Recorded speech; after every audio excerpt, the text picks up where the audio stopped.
പ്രാർത്ഥിക്കുക. കർത്താവേ, കർത്താവേ, നിന്റെ ജീവ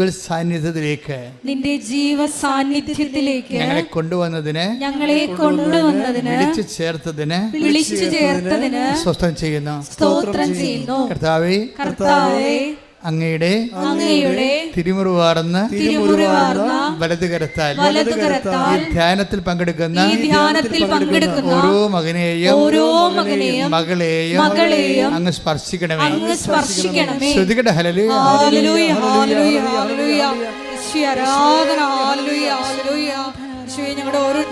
ഹെബ്രായർ 4:16.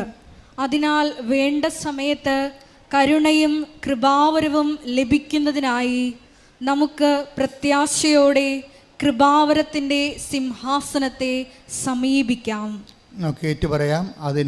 അതിനാൽ വേണ്ട സമയത്ത് കരുണയും കൃപാവരവും ലഭിക്കുന്നതിനായി നമുക്ക് കൃപാവരത്തിന്റെ സിംഹാസനത്തിലേക്ക് വരാം. ഇപ്പൊ നമുക്ക് വേണ്ട സമയത്ത് നമുക്കറിയാമല്ലോ, നമുക്ക് ദൈവത്തിൻ്റെ കൃപയും കരുണയും നമുക്ക് ചില പ്രത്യേക സമയത്താണ് ആവശ്യമായി വരുന്നത്. കരുണ നമുക്ക് എപ്പോഴാണ് ആവശ്യം വരുന്നത്? നമ്മുടെ മെരിറ്റ് പോകുന്ന സ്ഥലത്താണ്. അതാണ് വേണ്ട സമയമെന്ന് ബൈബിൾ പറയണത്. എല്ലാ കാലങ്ങൾക്കും എല്ലാ വിഷയങ്ങൾക്കും നമ്മുടെ പ്രത്യാശയ്ക്ക് ഒത്ത യോഗ്യത നമുക്ക് ചില സമയത്ത് ഉണ്ടാകത്തില്ല. നമുക്ക് ജീവിതത്തെക്കുറിച്ച് കാഴ്ചപ്പാടുണ്ടാകത്തില്ലേ? പഠനം, ജോലി, അല്ലേ, വീട്, വിവാഹം, ആരോഗ്യം, ഇങ്ങനെ വ്യത്യസ്തങ്ങളായ കാര്യങ്ങളുണ്ടാവും. പക്ഷെ ഇതിൻ്റെ ആംബിയർ നമുക്കുണ്ടാകത്തില്ല, അതിനുള്ള പാങ്ങുണ്ടാകത്തില്ല. ഇങ്ങനെ നമുക്കതിൻ്റെ യോഗ്യത ചിലപ്പോൾ ഉണ്ടാകത്തില്ല. അപ്പോൾ നമ്മുടെ ആഗ്രഹത്തിന് പറ്റിയ യോഗ്യതയും ഇല്ലാതെ വരുന്ന സമയമാണ് കൃപയുടെ സമയമെന്ന് പറയണത്. പീഡിയ കൃപയുടെ സമയമെന്ന് പറഞ്ഞാൽ എന്താ? ഇപ്പം നിങ്ങൾക്ക് ഇപ്പോൾ ഡോക്ടർ പറയണ, ഇതിന് മെഡിസിൻ ഇവിടെ ഇല്ല, ഇത് വിദേശ രാജ്യങ്ങളിലേ ഉള്ളൂ. നമ്മൾ 1.5 കൊല്ലം ചികിത്സിച്ചിട്ടാണ് ഡോക്ടർ പറയണത്, ഈ അസുഖത്തിന്, ഇപ്പം കണ്ടുപിടിച്ച അസുഖത്തിന് മരുന്ന് ഇവിടെ ഇല്ല, ഇത് വിദേശ രാജ്യങ്ങളേ ഉള്ളൂ. അപ്പോൾ നമുക്ക് എന്തായ സംഭവം? നമുക്ക് ആവശ്യമുണ്ട്, പക്ഷേ ഇറ്റ് ഈസ് നോട്ട് അവൈലബിൾ. നമുക്ക് ആവശ്യമുണ്ട്, പക്ഷെ അവൈലബിൾ അല്ല. എന്ന് വെച്ചാൽ ഉടമ്പടി ഭാഷ പറഞ്ഞാൽ മെരിറ്റില്ല എന്നതിൻ്റെ അർത്ഥം. ബൈബിൾ ഇതിനെ മെരിറ്റ് എന്നാണ് പറയണത്, യോഗ്യത. നമുക്ക് ആവശ്യമായ നമുക്കുള്ള കപ്പാസിറ്റി അതില്ല. അപ്പോൾ ഇങ്ങനെ വരണ സമയത്ത് പിന്നെ ഓപ്ഷനുണ്ട് ബൈബിളിൽ. എന്താണ്? കരുണ. അതിനെ ബൈബിള് ഏകദാനപ്പെടുത്തിയിരിക്കുകയാണ്. എന്താണ്? ബൈബിള് കരുണയും കൃപയും ചില സമയത്ത് കരുണയെന്ന് വിളിക്കും, ചില സമയത്ത് കൃപയെന്ന് വിളിക്കും. രണ്ടും ഒന്നാണ്. കരുണ എന്ന ഒരു മഹാമേരുവിൽ നിന്നാണ് കൃപ ഒഴുകി വരണത്. ഇപ്പോൾ നമുക്ക് ഹിമാലയത്തിൽ നിന്ന് ഗംഗാ നദി ഒഴുകി വരുന്നത്. അപ്പോൾ അവിടെ ആരാണ്? കരുണ ഏതാണ്? ഹിമാലയവും. ഗംഗാനദി എന്താണ്? കൃപയുമാണ്. ഒഴുകി വരണത്. കരുണയും കൃപയും ഒന്നാണെന്ന് ചോദിച്ചാൽ ഒന്നാണെന്ന് ഞാൻ പറയത്തില്ല. നമ്മൾക്ക് കൃപ തരണമെങ്കിൽ ദൈവത്തിന് ആ കൃപ നമുക്ക് തരാനുള്ള, കൃപ ഉൾക്കൊള്ളാനുള്ള മെരിറ്റ് നമ്മുടെ കയ്യിലില്ല. നമുക്കതിന് യോഗ്യതയില്ല. ദൈവത്തിൻ്റെ കൃപ ഉൾക്കൊള്ളാനുള്ള യോഗ്യത നമുക്കില്ല. കാര്യം അത് ഭയങ്കരമായ രീതി വില കൊടുത്ത് ദൈവത്തിന് ക്രിസ്തുവിൻ്റെ പീഡാനുഭവത്തിലൂടെ നേടിയെടുത്തതാണ്. ക്രിസ്തു മനുഷ്യൻ്റെ പാപത്തിന് പരിഹാരം ചെയ്തപ്പോൾ പിതാവിൻ്റെ മനപ്രസാദമാണ് കൃപയായിട്ട് മാറണത്. അപ്പോൾ നമ്മൾ കൈ കഴുകാതെ മീൻ പിടിക്കാൻ പറ്റുമോ? കൈ നനയാതെ? ക്രിസ്തു ഇത്രയും ഇൻവെസ്റ്റ്മെൻറ്റ് ചെയ്തിരിക്കുകയാണ്. അതാണ് നമ്മൾ വിലക്ക് വാങ്ങപ്പെട്ടവരാണെന്ന് പറയണത്. Take the word of God. സ്തുതിക്കട്ടെ. ഹല്ലേലൂയ, ഹല്ലേലൂയ, ഹല്ലേലൂയ, ഹല്ലേലൂയ, ഹല്ലേലൂയ, ഹല്ലേലൂയ, യേശുവേ നന്ദി, ഹല്ലേലൂയ, ഹല്ലേലൂയ, ഹല്ലേലൂയ, ഹല്ലേലൂയ, ഹല്ലേലൂയ, യേശുവേ സ്തുതി. ഹല്ലേലൂയ. 1 കൊരിന്തോസ് 7:23 1 കൊരിന്തോസ് 7:23 നിങ്ങൾ വിലയ്ക്ക് വാങ്ങപ്പെട്ടവരാണ്. Price the Lord. ഒന്ന് പറഞ്ഞ്, നിങ്ങൾ വിലക്ക് വാങ്ങപ്പെട്ടവരാണ്. ആരാ വിലക്ക് വാങ്ങിയത്? ക്രിസ്തു. അവിടുത്തെ വിശുദ്ധമായ പീഡാനുഭവസഹനത്താലും കുരിശുമരണത്താലും തിരുമരണത്താലും പാപത്തിന് പരിഹാരം ചെയ്തപ്പോഴാണ് നമ്മൾ ക്രിസ്തുവിനാൽ വിലക്ക് വാങ്ങപ്പെട്ടവരായി. ക്രിസ്തു എന്താണ് നേടിയെടുത്തത്? നഷ്ടപ്പെട്ടു പോയ വരപ്രസാദത്തെ നേടിയെടുത്തു. നഷ്ടപ്പെട്ടു പോയ വരപ്രസാദം, ഈ മനുഷ്യരാശിക്ക് പാപത്തിലൂടെ നഷ്ടപ്പെട്ടു പോയ വരപ്രസാദത്തെ സ്വന്തം പീഡാസഹനത്തിലൂടെയും കുരിശുമരണത്തിലൂടെയും പിതാവിനെ പ്രസാദിപ്പിച്ചുകൊണ്ട് ക്രിസ്തു നേടിയെടുത്തപ്പോഴാണ് ക്രിസ്തു ഹെബ്രായർ 4:16 പറയുന്ന കൃപയുടെ സിംഹാസനമായി മാറുന്നത്. പൊട്ടസിൻ്റെ ബൈബിളിലെല്ലാം കൃപാസനം തന്നെ കിടക്കുന്നത്. കാത്തലിക് ബൈബിളിലാണ് കൃപയുടെ ഇരിപ്പിടമെന്ന് പറയണത്. അത് കൃപാസനമാണ്. ക്രിസ്തു തന്നെയാണ്. കൃപാസനം എന്ന് പറയുന്നത് എന്താണ്? ക്രിസ്തു തന്നെയാണ്. അതായത് take the word of God, ഹെബ്രായർ 4:16. അതിനാൽ വേണ്ട സമയത്ത് കരുണയും കൃപാവരവും ലഭിക്കുന്നതിനായി നമുക്ക് പ്രത്യാശയോടെ കൃപാവരത്തിന്റെ സിംഹാസനത്തെ സമീപിക്കാം. അപ്പൊ കൃപാവരത്തിന്റെ സിംഹാസനമാകുന്ന ക്രിസ്തുവിനെയാണ് സമീപിക്കേണ്ടത്. എപ്പോഴാണ്? വേണ്ട സമയത്ത്. അതേതാണ്? നമ്മൾക്ക് മെറിറ്റ് നഷ്ടപ്പെടുമ്പോൾ, നിത്യരക്ഷക്കായാലും അനുദിന ജീവിതത്തിനായാലും നമുക്ക് അതിൻ്റെ യോഗ്യതയില്ലാത്ത സമയത്ത് നമുക്ക് വരാൻ പറ്റിയ ഒരിടം എന്താണ്? ക്രിസ്തുവാണ്. അപ്പോഴേ കൃപാവരത്തിൻ്റെ സിംഹാസനത്തെ സമീപിക്കാം, അല്ലെങ്കിൽ കൃപാവരത്തിൻ്റെ സിംഹാസനമായ ക്രിസ്തുവിലേക്ക് വരാം എന്ന് വെച്ചാൽ ഓക്കെയാണ്. പക്ഷേ അവിടെ ഓക്കെ ആകാത്തൊരു വിഷയമുണ്ട്. എന്താ കാര്യം? നമുക്കൊരു പരിചയമില്ല. നമുക്കൊരു പരിചയമില്ലാത്ത ആൾക്കാർക്ക് ഇപ്പോൾ ഓഫീസിലായാലും ശരി ഓടിക്കയറാൻ പറ്റുമോ? പറ്റത്തില്ല. നമുക്കൊരു പരിചയമില്ല, അടുപ്പമില്ല, നമ്മൾ കണ്ടിട്ടുമില്ല, കേട്ടിട്ടുമില്ല. നമ്മൾ ആ വിഷയത്തിലേക്ക് ആ വ്യക്തിനെ സമീപിക്കണ മുമ്പ് അയാൾ ചോദിക്കും, നിങ്ങൾ ആരാണെന്ന് ചോദിക്കും. ആ ചോദ്യം അവിടെ ഉണ്ട്. നിങ്ങൾക്ക് പരിചയമില്ലാത്ത വ്യക്തി കമ്പനിയിലാകാം, ഓഫീസിലാകാം, നിങ്ങൾ കയറി ചെല്ലുമ്പോൾ ആദ്യം ചോദിക്കണത് ആരാണ്? നിങ്ങളെന്താ ചോദിക്കണേ? നിങ്ങൾ ആരാണെന്ന് ചോദിക്കും. ആ ചോദ്യം ഉണ്ട് അവിടെ. നിങ്ങൾ ആരാണെന്ന് ചോദിക്കുമ്പോൾ നിങ്ങളെ ഇൻട്രൊഡ്യൂസ് ചെയ്യാൻ ഒരാൾ വരണം നിങ്ങളുടെ കൂടെ. ഇന്ന ആളാണെന്ന് പറയണം. ഇവിടെയാണ് മരിയ സ്പേസ് എന്ന്. ഉടമ്പടിയുടെ മരിയ സ്പേസ് അതാണ്. നിങ്ങളെ ഇൻട്രൊഡ്യൂസ് ചെയ്യാൻ ഒരാൾ. കൃപാവരത്തിൻ്റെ സിംഹാസനത്തിലേക്കാണ് നിങ്ങൾ വരേണ്ടത്. പക്ഷെ നിങ്ങളെ ഒരു പരിചയമില്ലെങ്കിൽ നിങ്ങൾ ആരാണെന്ന് ഉടനെ ചോദിക്കും. അപ്പോൾ നിങ്ങൾ ഇന്നയാളാണെന്ന് പറയണം, പരിചയപ്പെടുത്തണം. അപ്പോസ്തലന്മാർ ക്രിസ്തുവിൻ്റെ അടുത്ത് വരുമ്പോൾ പരിചയപ്പെടുത്തണമുണ്ട്. എന്താണ്? ഇയാൾ ഒരു യഹൂദ പ്രമാണിയാണ്. അയാൾ നമ്മുടെ ജനങ്ങളെ ശതാധിപനോട് പറയുന്ന take the word of God. ശ്രുതിക്കട്ടെ. ഹല്ലേലൂയ, ഹല്ലേലൂയ, ഹല്ലേലൂയ, ഹല്ലേലൂയ. യേശുവേ നന്ദി. ഹല്ലേലൂയ, ഹല്ലേലൂയ, ഹല്ലേലൂയ, ഹല്ലേലൂയ, ഹല്ലേലൂയ. യേശുവേ സ്തുതി, സ്തുതി. ഹല്ലേലൂയ, ഹല്ലേലൂയ. 7:4-5. ലൂക്കാ 7:4-5. അവർ യേശുവിന്റെ അടുത്ത് വന്ന് കേണപേക്ഷിച്ചു പറഞ്ഞു. അവർ യേശുവിന്റെ അടുത്ത് വന്ന് കേണപേക്ഷിച്ചു പറഞ്ഞു. യേശു ഒരു ജൂസ് ട്രൈബിലുള്ള ആളാണ്. ഈ വന്നിരിക്കുന്ന കക്ഷികളും അങ്ങേരുടെ തന്നെ രക്തത്തിലുള്ള ആളാണ്. പക്ഷെ അവിടെയും എന്നിട്ടും പോലും എന്ത് ചെയ്യണം? കേണപേക്ഷിക്കേണ്ടി വരുന്നുണ്ട്. യേശുവിൻ്റെ അതേ റാങ്കിലുള്ള, അതേ സമുദായത്തിലും അതേ രക്തത്തിലുമുള്ള ആൾക്കാരാണ് കൂടെ ഉള്ളത്. അയാളാണ് ഈ റോമൻ ശതാബ്ദത്തിന് വേണ്ടി മധ്യസ്ഥം വഹിക്കാൻ വരുന്നത്. എന്നിട്ട് അവർക്ക് പോലും എന്താ ചെയ്യണത്? കേണപേക്ഷിച്ചുകൊണ്ട് പറഞ്ഞു. അല്ല, നേരെ നിന്ന് പറയാൻ പറ്റത്തില്ല. മനുഷ്യന് ബേസിക്കായിട്ട് യോഗ്യതയില്ലെന്ന് എൻ്റെ അർത്ഥം. നമുക്ക് മെറിറ്റില്ല. ഈ മെറിറ്റ്, യേശുവിനെ സമീപിക്കാനുള്ള ഈ മെറിറ്റ് കുറവാണ് പലപ്പോഴും എന്ത് പറ്റണത്? ഒരു മരിയൻ സാന്നിധ്യത്തിൻ്റെ സ്പേസ്.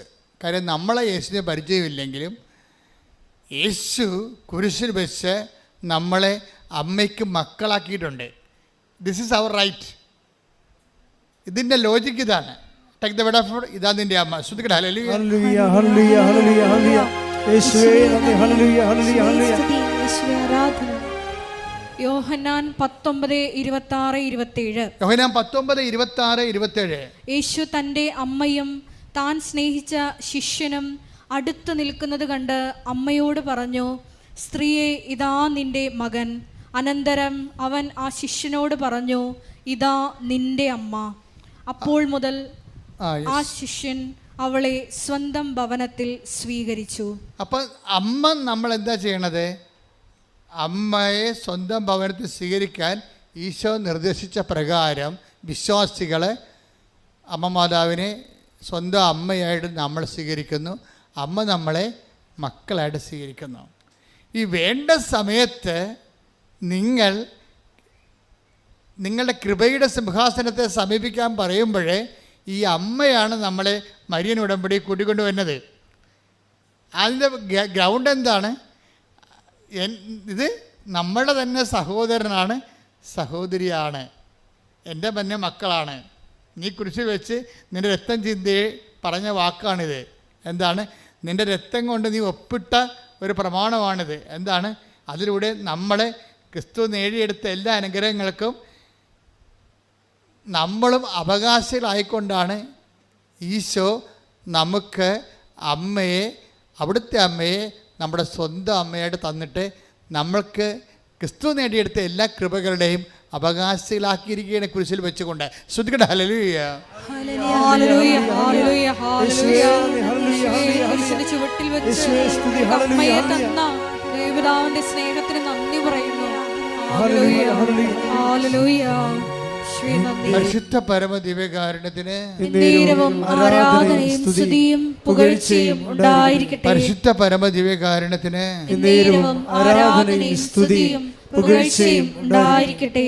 ഇനി അമ്മ ക്രിസ്തുവിൻ്റെ അടുത്ത് നമ്മളെ കൊണ്ടുവന്നിട്ട് അമ്മ നമ്മളോട് ക്രിസ്തുവിനോട് ആവശ്യപ്പെടുന്ന പോലെ തന്നെ, നമ്മളെ ഈ സമയത്ത് സഹായിക്കണമെന്ന് ക്രിസ്തുവിനോട് ആവശ്യപ്പെടുന്ന പോലെ തന്നെ അമ്മ നമ്മളോടൊരു കാര്യം ആവശ്യപ്പെടും. എന്താണ് കാര്യം? അവൻ പറയണ പോലെ ജീവിക്കണം. എന്താണ് സംഭവം? ഇതാ വിഷയം. അവൻ ഒത്തിരിയേറെ രക്തം ചീന്തി നേടിയെടുത്തതാണ് നിൻ്റെ കൃപകളല്ല, നീ ആഗ്രഹിക്കുന്ന അനുഭവിക്കുന്ന എല്ലാ അവകാശങ്ങളും. അതുകൊണ്ട് നീ അനുഭവിക്കാൻ പോകുന്ന മുഴുവൻ അവകാശങ്ങളെ അവൻ തൻ്റെ രക്തത്താൽ നേടിയെടുത്തതാണ്. അപ്പോൾ നിൻ്റെ നോട്ട് ബൈ മെറിറ്റായിട്ട് നിനക്കത് വേണമെന്നുണ്ടെങ്കിൽ ഒരു കണ്ടീഷനുണ്ട്. എന്താണ്? അവൻ പറയണ പോലെ നിങ്ങൾ ജീവിക്കണം. അതാണ് മരിയൻ ഉടമ്പടി. കൈയടിച്ച്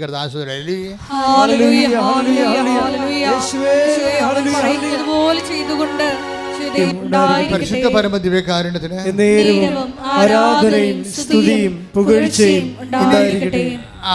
അവൻ്റെ അനുഗ്രഹങ്ങളെ നമ്മളെ നോട്ട് ബൈ മെറിറ്റിൽ നമ്മുടെ യോഗ്യതയാലല്ലാതെ അവൻ്റെ കൃപയാൽ അവൻ്റെ അനുഗ്രഹങ്ങൾ നമ്മൾ വേണ്ട സമയത്ത് പ്രാപിക്കാൻ അവൻ പറയണ പോലെ ചെയ്യുമ്പോൾ അതിലൊന്നാമത്തെ കാര്യം എന്താ അവൻ പറയണത്? അവൻ പറഞ്ഞ ഒന്നാമത്തെ കാര്യം എന്താണ്? അനുദപിക്കുക, സുവിശേഷത്തിൽ വിശ്വസിക്കുക. മർക്കോസ് 1:15. ശ്രദ്ധിക്കട്ടെ. ഹല്ലേലൂയ ഹല്ലേലൂയ ഹല്ലേലൂയ ഹല്ലേലൂയ. യേശുവേ നന്ദി. ഹല്ലേലൂയ ഹല്ലേലൂയ. മർക്കോസ് 1:15. അവൻ പറഞ്ഞു സമയം പൂർത്തിയായി, ദൈവരാജ്യം സമീപിച്ചിരിക്കുന്നു, അനുദപിച്ച് സുവിശേഷത്തിൽ വിശ്വസിക്കുവിൻ. എപ്പോഴും നമ്മളുടെ സമയമില്ലേ, അത് നമ്മളുടെ യോഗ്യത അയോഗ്യതയുമായി ബന്ധപ്പെട്ടായിരിക്കണം. നമുക്കൊരു വിഷയമുണ്ടായാൽ അപ്പോൾ സമയം പൂർത്തിയാകും. ബൈബിളിൻ്റെ ഒരു ഇക്കണോമി അതാണ്. നമുക്കൊരു വിഷയമുണ്ടായി, നോട്ട് ബൈ മെറിറ്റിലൊരു വിഷയമുണ്ടായി എന്നുവെച്ചാൽ നമ്മുടെ യോഗ്യതയാൽ നേടിയെടുക്കാൻ പറ്റാത്ത അവസ്ഥ വന്നു. ചിലപ്പോൾ നിൻ്റെ ക്യാൻസർ ഫോർസ് ആകാം. അപ്പോൾ നിനക്കറിയാം വൈദ്യശാസ്ത്രവും തൽക്കാലത്തേക്ക് നമ്മളെ കൈയൊഴിയാണ്. അതേസമയം തന്നെ ഇപ്പോൾ കഴിഞ്ഞ ദിവസം ഒരു സാക്ഷ്യം ഉണ്ടായി. ഒരു ഭർത്താവും ഭാര്യയും കൂടിയായി. ഞാനാ സാക്ഷ്യം കണ്ടി ഞെട്ടിപ്പോയി. ഇപ്പോൾ പെട്ടെന്നിങ്ങനെ ഓർത്തുകൊണ്ട് പറയുകയാണ്, അയാളുടെ പ്രശ്നം മഞ്ഞപ്പിത്തം വന്ന് കരൾ മൊത്തം ഡാമേജായി, മൊത്തം പോയി. വയറൊക്കെ ഇങ്ങനെ വന്ന് വീർത്ത്, കരൾ ലീക്കായി വയറ് വന്ന് വീർത്ത് കുടം പോലെയായി. അപ്പോൾ ഉടനെ 1.5 കൊല്ലമായിട്ട് ചികിത്സയിലാണേ. അവസാനം വന്ന് കരൾ വീർത്ത് കുടം പോലെയായി 1.5 ലിറ്റർ വെള്ളം വെച്ച് ഇങ്ങനെ ഓരോ മണിക്കൂറിനും ഓരോ ദിവസവും വയറ്റിൽ നിന്ന് കുത്തിയെടുക്കും. അതിന് ഡോക്ടർ കുത്തിയെടുക്കണതിൻ്റെ കാര്യം, ഡോക്ടർ ഇയാളെ കൊണ്ടുപോയി മരണ വാർഡിൽ കിടത്തും, എഴുതി മേടിച്ചു വെച്ചു.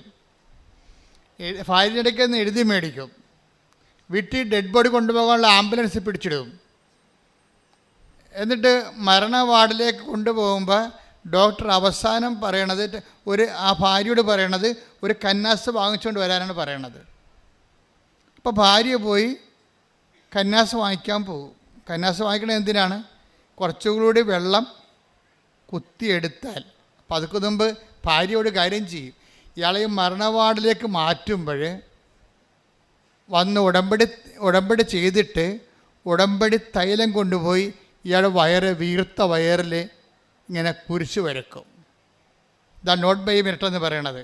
ഇവിടെ ഡോക്ടറിനൊന്നും ചെയ്യാൻ പറ്റണില്ല. ഡോക്ടറിന് മാക്സിമം ചെയ്യാൻ പറ്റണത് ആശുപത്രി ആംബുലൻസ് ഒക്കെ ആക്കുക, ഭാര്യയോട് ഒപ്പിട്ട് വാങ്ങിക്കുക, മരണ വാർഡിലേക്ക് ഇയാളെ മാറ്റുകയാണ്. എന്നിട്ട് മാക്സിമം ചെയ്യാൻ പറ്റണത് അയാളുടെ ഭാര്യയെ തന്നെ അയാളുടെ വയറ് കുത്തി വെള്ളം എടുക്കാനുള്ള കന്നാസ് വാങ്ങിക്കാൻ അയാളുടെ ഭാര്യയെ തന്നെ പറഞ്ഞു വിടുകയാണ്. നമ്മുടെ ജീവിതത്തിൻ്റെ വലിയ ഭീതിപ്പെടുത്തുന്ന മുഖങ്ങളെ നമ്മൾ അടുത്ത് കാണുമ്പോൾ മാത്രമേ ഉടമ്പടി എന്താണെന്ന് മനസ്സിലാകത്തുള്ളൂ. ഇവിടെ മെറിറ്റില്ല, ഡോക്ടറിനും മെറിറ്റില്ല, ആ രോഗിക്കും മെറിറ്റില്ല, ഒന്നിനും മെറിറ്റില്ല. ആകപ്പാടെ നിൽക്കണത് എന്താണ്? ഈ ഉടമ്പടി ചെയ്തിട്ട് ആ തൈലം കൊണ്ടുവന്ന് ഈ വൈഫ് അങ്ങേരുടെ വയറേൽ കുരിശ് വരക്കും, മാതാവിനെ ഏൽപ്പിക്കും ആളാണ്. ആ സമയത്താണ് ഡോക്ടറിന് ഇത് അറിയത്തില്ലല്ലോ. ഡോക്ടർ പോയി ഇപ്പോൾ ഈ മരണ വാർഡിൽ അഡ്മിറ്റ് ചെയ്തിരിക്കുന്ന ആളെ അവിടെ നിന്ന് നേരെ ആംബുലൻസ് കയറ്റുകയാണ്. അയാളുടെ ആശ്വാസത്തോടെ മരിക്കട്ടെന്ന് വിചാരിച്ചുകൊണ്ട് ഈ മനുഷ്യൻ്റെ വയറ്റിൽ നിന്ന് വെള്ളം കുത്തിയെടുക്കാൻ വേണ്ടിയാണ് വൈഫിൻ്റെ അടുത്ത് കന്നാസും കൊടുത്ത് വിടണത്, കന്നാസ് വാങ്ങിക്കാൻ വിടണത്. വൈഫ് കന്നാസും കൊണ്ട് വന്നിട്ട് ഡോക്ടർ വയറിൽ നിന്ന് വെള്ളം കുത്തിയെടുക്കും. വെള്ളം കുത്തിയെടുക്കുമ്പോൾ വെള്ളത്തിന് പകരം ബ്ലഡാണ് കയറി വരണത്. ഡോക്ടർ പറഞ്ഞ് വെള്ളമില്ലേ? വെള്ളത്തിന് പകരം വെള്ളമില്ല.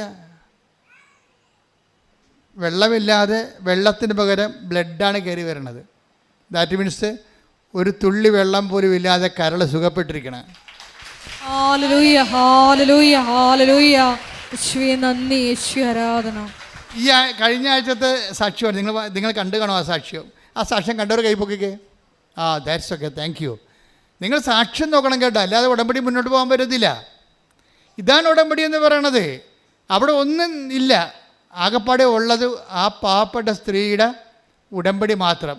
അത് അവരുടെ യോഗ്യതയല്ല വർക്ക് ചെയ്യണത്, മാതാവിൻ്റെ ആ ഉടമ്പടിയെ മാനിക്കും ദൈവം. നിങ്ങൾ എപ്പോഴും ശ്രദ്ധിക്കേണ്ടത് എന്താണ്? നിങ്ങൾ ഉടമ്പടി എടുക്കുകയല്ല ചെയ്യേണ്ടത്, ഉടമ്പടിയെ ദൈവം മാനിക്കണം. രണ്ടും രണ്ട് കേസാണ്.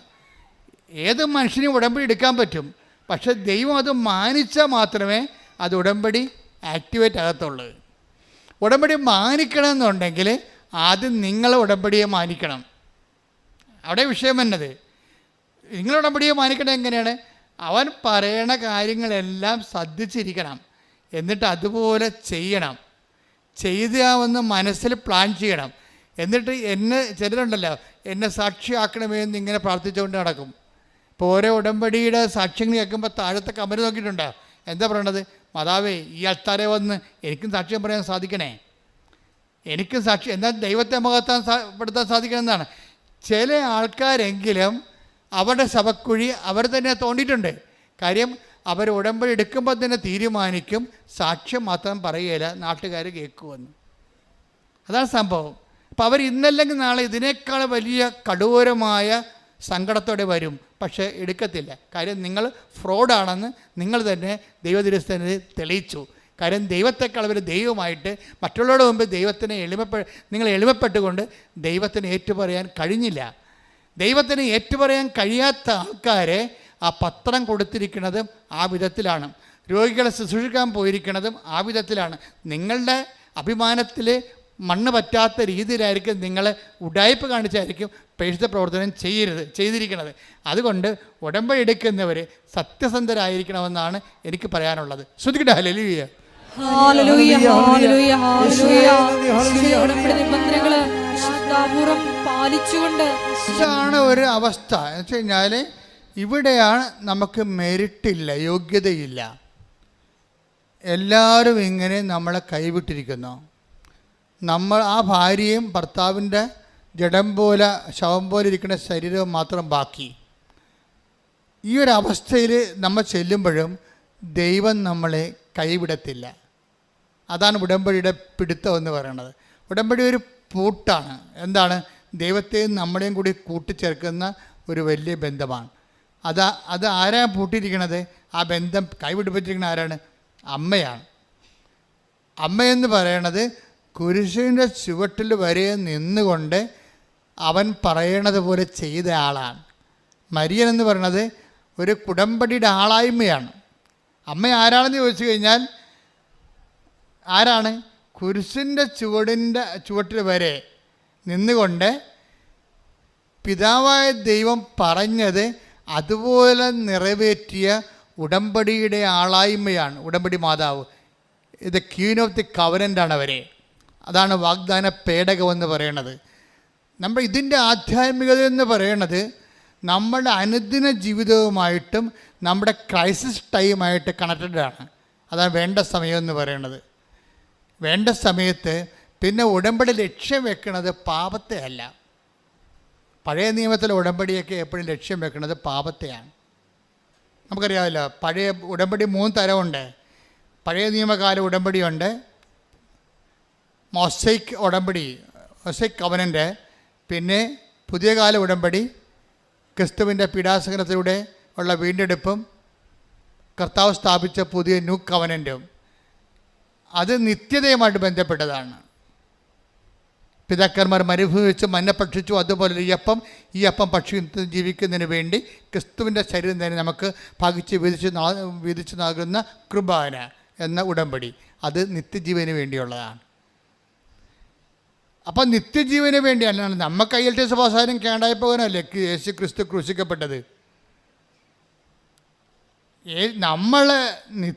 നമുക്ക് നഷ്ടപ്പെട്ട പ്രസാദവരം വീണ്ടെടുത്തിട്ട് ദൈവത്തിൻ്റെ കൂടെ നിത്യതയിൽ വരപ്രസാദത്തെ മഹത്വപൂർണ്ണമായി കഴിയാൻ വേണ്ടിയാണ് ക്രിസ്തു ക്രൂശിക്കപ്പെട്ടത്. പക്ഷെ അനുദിന ജീവിതത്തിൻ്റെ അവസ്ഥ എന്താണ്?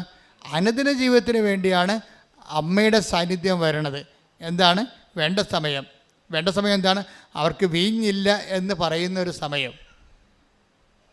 അതാണ് കാനായിലെ കല്യാണം എന്ന് പറയണത്. അവർക്ക് വീഞ്ഞില്ല, അവന് ജോലിയില്ല, അവളുടെ ഭർത്താവ് മരിച്ചുപോയി, അവൾക്കും കുഞ്ഞുങ്ങൾക്കും വരുമാനമില്ല, അവൻ്റെ കുഞ്ഞിന് ഓട്ടിസമാണ്, അവൾക്ക് ജോലിക്ക് പോകാതെ ജീവിക്കാൻ പറ്റത്തില്ല.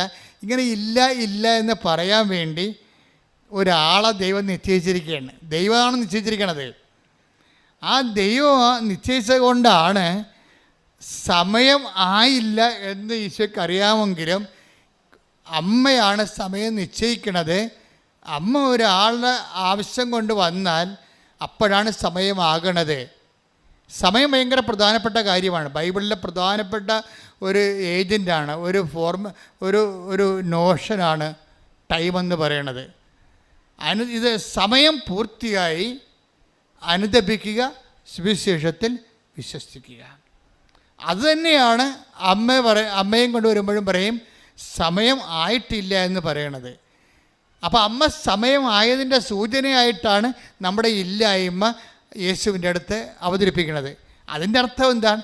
നമുക്ക് എപ്പോഴാണ് മെറിറ്റ് ലോസ് ചെയ്യണത് അപ്പം നമ്മുടെ കൃപയുടെ സമയമായി. കൈയടിച്ച് സ്തുതിക്കട്ടെ. ഹല്ലേലൂയ. ഹല്ലേലൂയ, ഹല്ലേലൂയ, യേശുവേ നന്ദി. ഹല്ലേലൂയ, ഹല്ലേലൂയ, ഹല്ലേലൂയ, ഹല്ലേലൂയ, യേശുവേ നന്ദി. ഹല്ലേലൂയ. ശുദ്ധ പരമദിവ്യകാരണത്തിന് ആരാധനയും സ്തുതിയും പുകഴ്ചയും ഉണ്ടായിരിക്കട്ടെ. അപ്പോൾ ഉടമ്പടിയുടെ ഒരു ലക്ഷ്യമെന്ന് പറഞ്ഞാൽ എന്താണ്? ഉടമ്പടി ഫോക്കസ് എന്താണ്? ടൈമാണ് ഫോക്കസ് ചെയ്യണത്. എപ്പോഴും നിങ്ങൾ ഓർത്തേക്കണം. നമ്മുടെ ഒരു പ്രാർത്ഥനകളും ടൈമിനെ ഫോക്കസ് ചെയ്യുന്നില്ല. പക്ഷെ നമ്മുടെ ജീവിതത്തെ ഉയർത്തുകയും താഴ്ത്തുകയും ചെയ്യുന്ന കണ്ടൻറ്റ് ടൈമാണ്. ടൈമല്ലേ ശരി. ഇപ്പോൾ ഇന്നലെ എൻ്റെ കയ്യെ പിടിച്ചുകൊണ്ട് കുറേ കുഞ്ഞുങ്ങൾ പറഞ്ഞു, അച്ഛാ ലാസ്റ്റ് ചാൻസ് ആണെന്ന്. അത് ലാസ്റ്റ് എന്ന് പറയുന്നത് എന്താണ്? ഫസ്റ്റും ലാസ്റ്റും ടൈമാണ്. അതാ സംഭവം. ഇത് ലാസ്റ്റ് ചാൻസ് ആണെന്ന് പറയുന്നത് എന്താണ്? ടൈമാണ്. അപ്പോൾ ഉടമ്പടിയുടെ പ്രധാനപ്പെട്ട ഫോക്കൽ പോയിൻ്റ് ടൈമാണ്.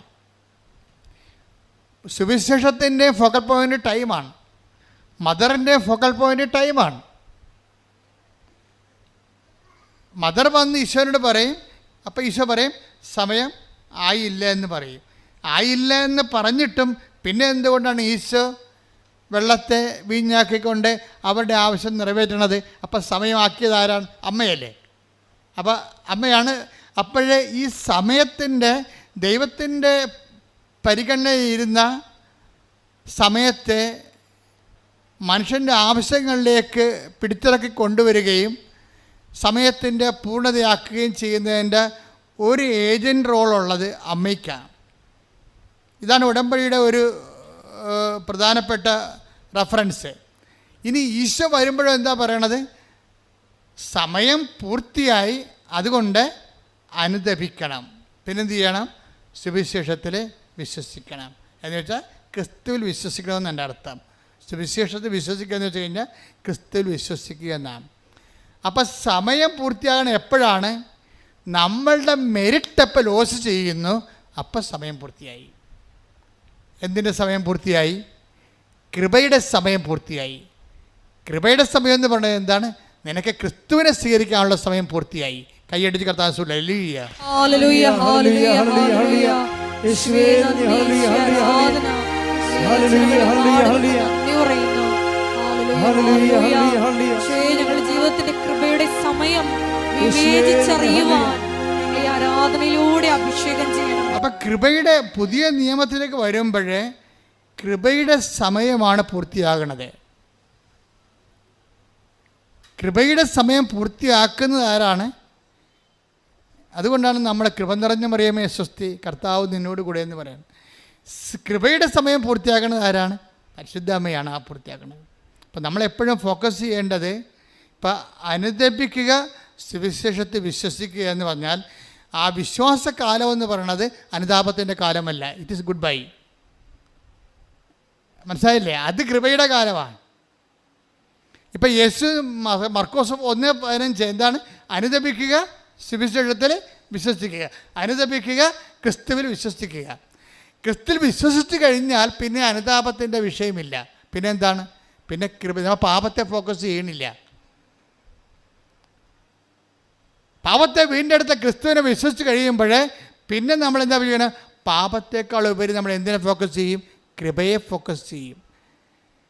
ഈ കൃപയുടെ സമയത്തിലാണ് നമ്മൾ വിശ്വാസ ജീവിതം നയിക്കണത്. കൈയടിച്ച് കർത്താവേ ഹല്ലേലൂയ.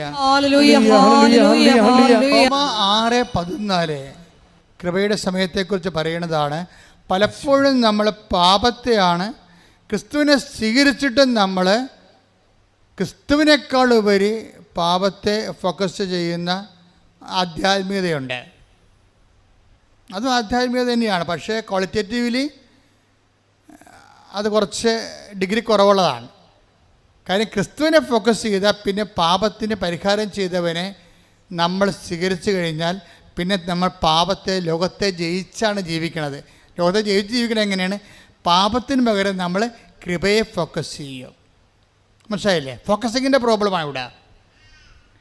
നമ്മൾ പാപത്തെ ഫോക്കസ് ചെയ്യുന്നതിന് പകരം ഉടമ്പടിയിലുള്ളവർ കൃപയെയാണ് ഫോക്കസ് ചെയ്യേണ്ടത്. Take the word of God. റോമ 6:14 പാപം നിങ്ങളുടെ മേൽ ഭരണം നടത്തുകയില്ല, കാരണം നിങ്ങൾ നിയമത്തിന് കീഴിലല്ല, കൃപയ്ക്ക് കീഴിലാണ്. Price the Lord. ഒന്നിന് പറഞ്ഞേ, ഏറ്റു പറഞ്ഞേ. പാപം നിങ്ങളുടെ മേൽ ഭരണം നടത്തുകയില്ല, കാരണം നിങ്ങൾ നിയമത്തിന് കീഴിലല്ല, കൃപയ്ക്ക് കീഴിലാണ്. പഴയ നിയമ ഉടമ്പടിയെല്ലാം നിയമത്തിന് കീഴിലാണ്, കൃപയ്ക്ക് കീഴിലല്ല. പഴയ നിയമ ഉടമ്പടിയുടെ ഒരു പോരായ്മ അതാണ്. അതെല്ലാം നിയമത്തിന് കീഴിലാണ്, കൃപയ്ക്ക് കീഴിലല്ല. പുതിയ നിയമ ഉടമ്പടിയിൽ എന്താണ്? കൃപയ്ക്ക് കീഴിലാണ്. എന്താ കാര്യം? ക്രിസ്തു നേടിയെടുത്ത കൃപ ടാപ്പ് ചെയ്യാൻ പറ്റൂ. എങ്ങനെ പറ്റൂ? അതാണ് നമ്മുടെ ലക്ഷ്യം. എങ്ങനെ പാപം ഒഴിവാക്കി ജീവിക്കാൻ പറ്റുമെന്നല്ല. അതൊരു ഡൗൺ റോഡായിട്ടുള്ള ഒരു അർത്ഥമാറ്റിക് ആയിട്ടുള്ള ഒരു ആധ്യാത്മികതയാണ്. ഒരു ജിയോമെട്രിക്കൽ ആധ്യാത്മികത വേണം. ക്ഷേത്രഗണിത പ്രകാരമുള്ള ഇപ്പോൾ ഒരു സൈക്കിള്, ഒരു വിമാനം, രണ്ടും ലക്ഷ്യത്തിലെത്താൻ പറ്റുമായിരിക്കും വേണമെങ്കിൽ. ഇപ്പം എൻ്റെ സഹോദരൻ, എൻ്റെ ഒരു സഹപ്രവർത്തകൻ, ഇപ്പോൾ അദ്ദേഹം സൈക്കിളിന് തിരുവനന്തപുരത്ത് നിന്ന് ഗോവ വരെ പോയി. 2 മാസം എടുത്തതേ ഉള്ളൂ. ഗോവയിൽ പോകണമെങ്കിൽ 2 മണിക്കൂർ മതി. നമ്മൾ പാപത്തെ ഫോക്കസ് ചെയ്താൽ സൈക്കിളിന് പോകണ പോലെ ഇരിക്കും. കൃപയെ ഫോക്കസ് ചെയ്താൽ നമ്മൾ എന്ത് പത്രം കൊടുത്താലും കൃപ വേണമെന്ന് പറയണം. രോഗിയെ പോയി കണ്ടാലും ക്രിസ്തു നീ എടുത്തത് കൃപയിൽ എന്നെ പങ്കാളിയാക്കണം. കൃപയെ ഫോക്കസ് ചെയ്താൽ വിമാനത്തിൽ പോണ പോലെ ഇരിക്കും. 2 മണിക്കൂർ കൊണ്ട് ടൈം ഷോർട്ട് ചെയ്യണത് കൃപയാണ്. കൈയടിച്ച് ശ്രദ്ധിക്കടല്ലേ.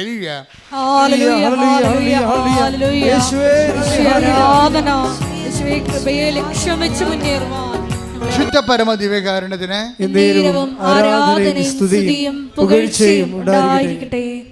കഴിഞ്ഞ ദിവസങ്ങളിലെ അതാണ് കൃപ വരുമ്പോൾ ഉണ്ടാകുന്ന പ്രത്യേകത.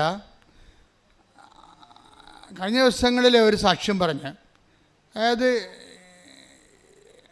She was totally എൻഗ്രേസ്ഡ്.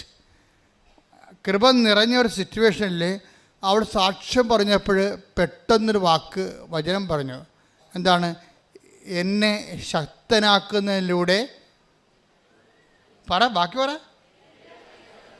എനിക്ക് എല്ലാം ചെയ്യാൻ വഴി. അത് കൃപയ്ക്കുള്ള ഗുണവതാണ്.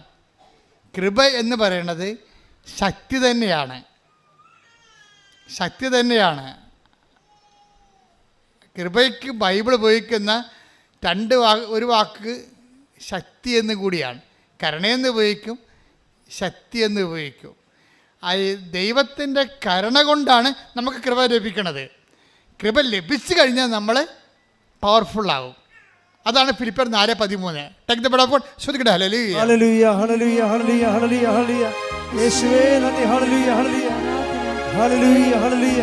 ഫിലിപ്പി 4:13 എന്നെ ശക്തനാക്കുന്നവനിലൂടെ എല്ലാം ചെയ്യാൻ എനിക്ക് സാധിക്കും. Praise the Lord. പറഞ്ഞേ. എന്നെ ശക്തനാക്കുന്നവനിലൂടെ എല്ലാം ചെയ്യാൻ എനിക്ക് സാധിക്കും.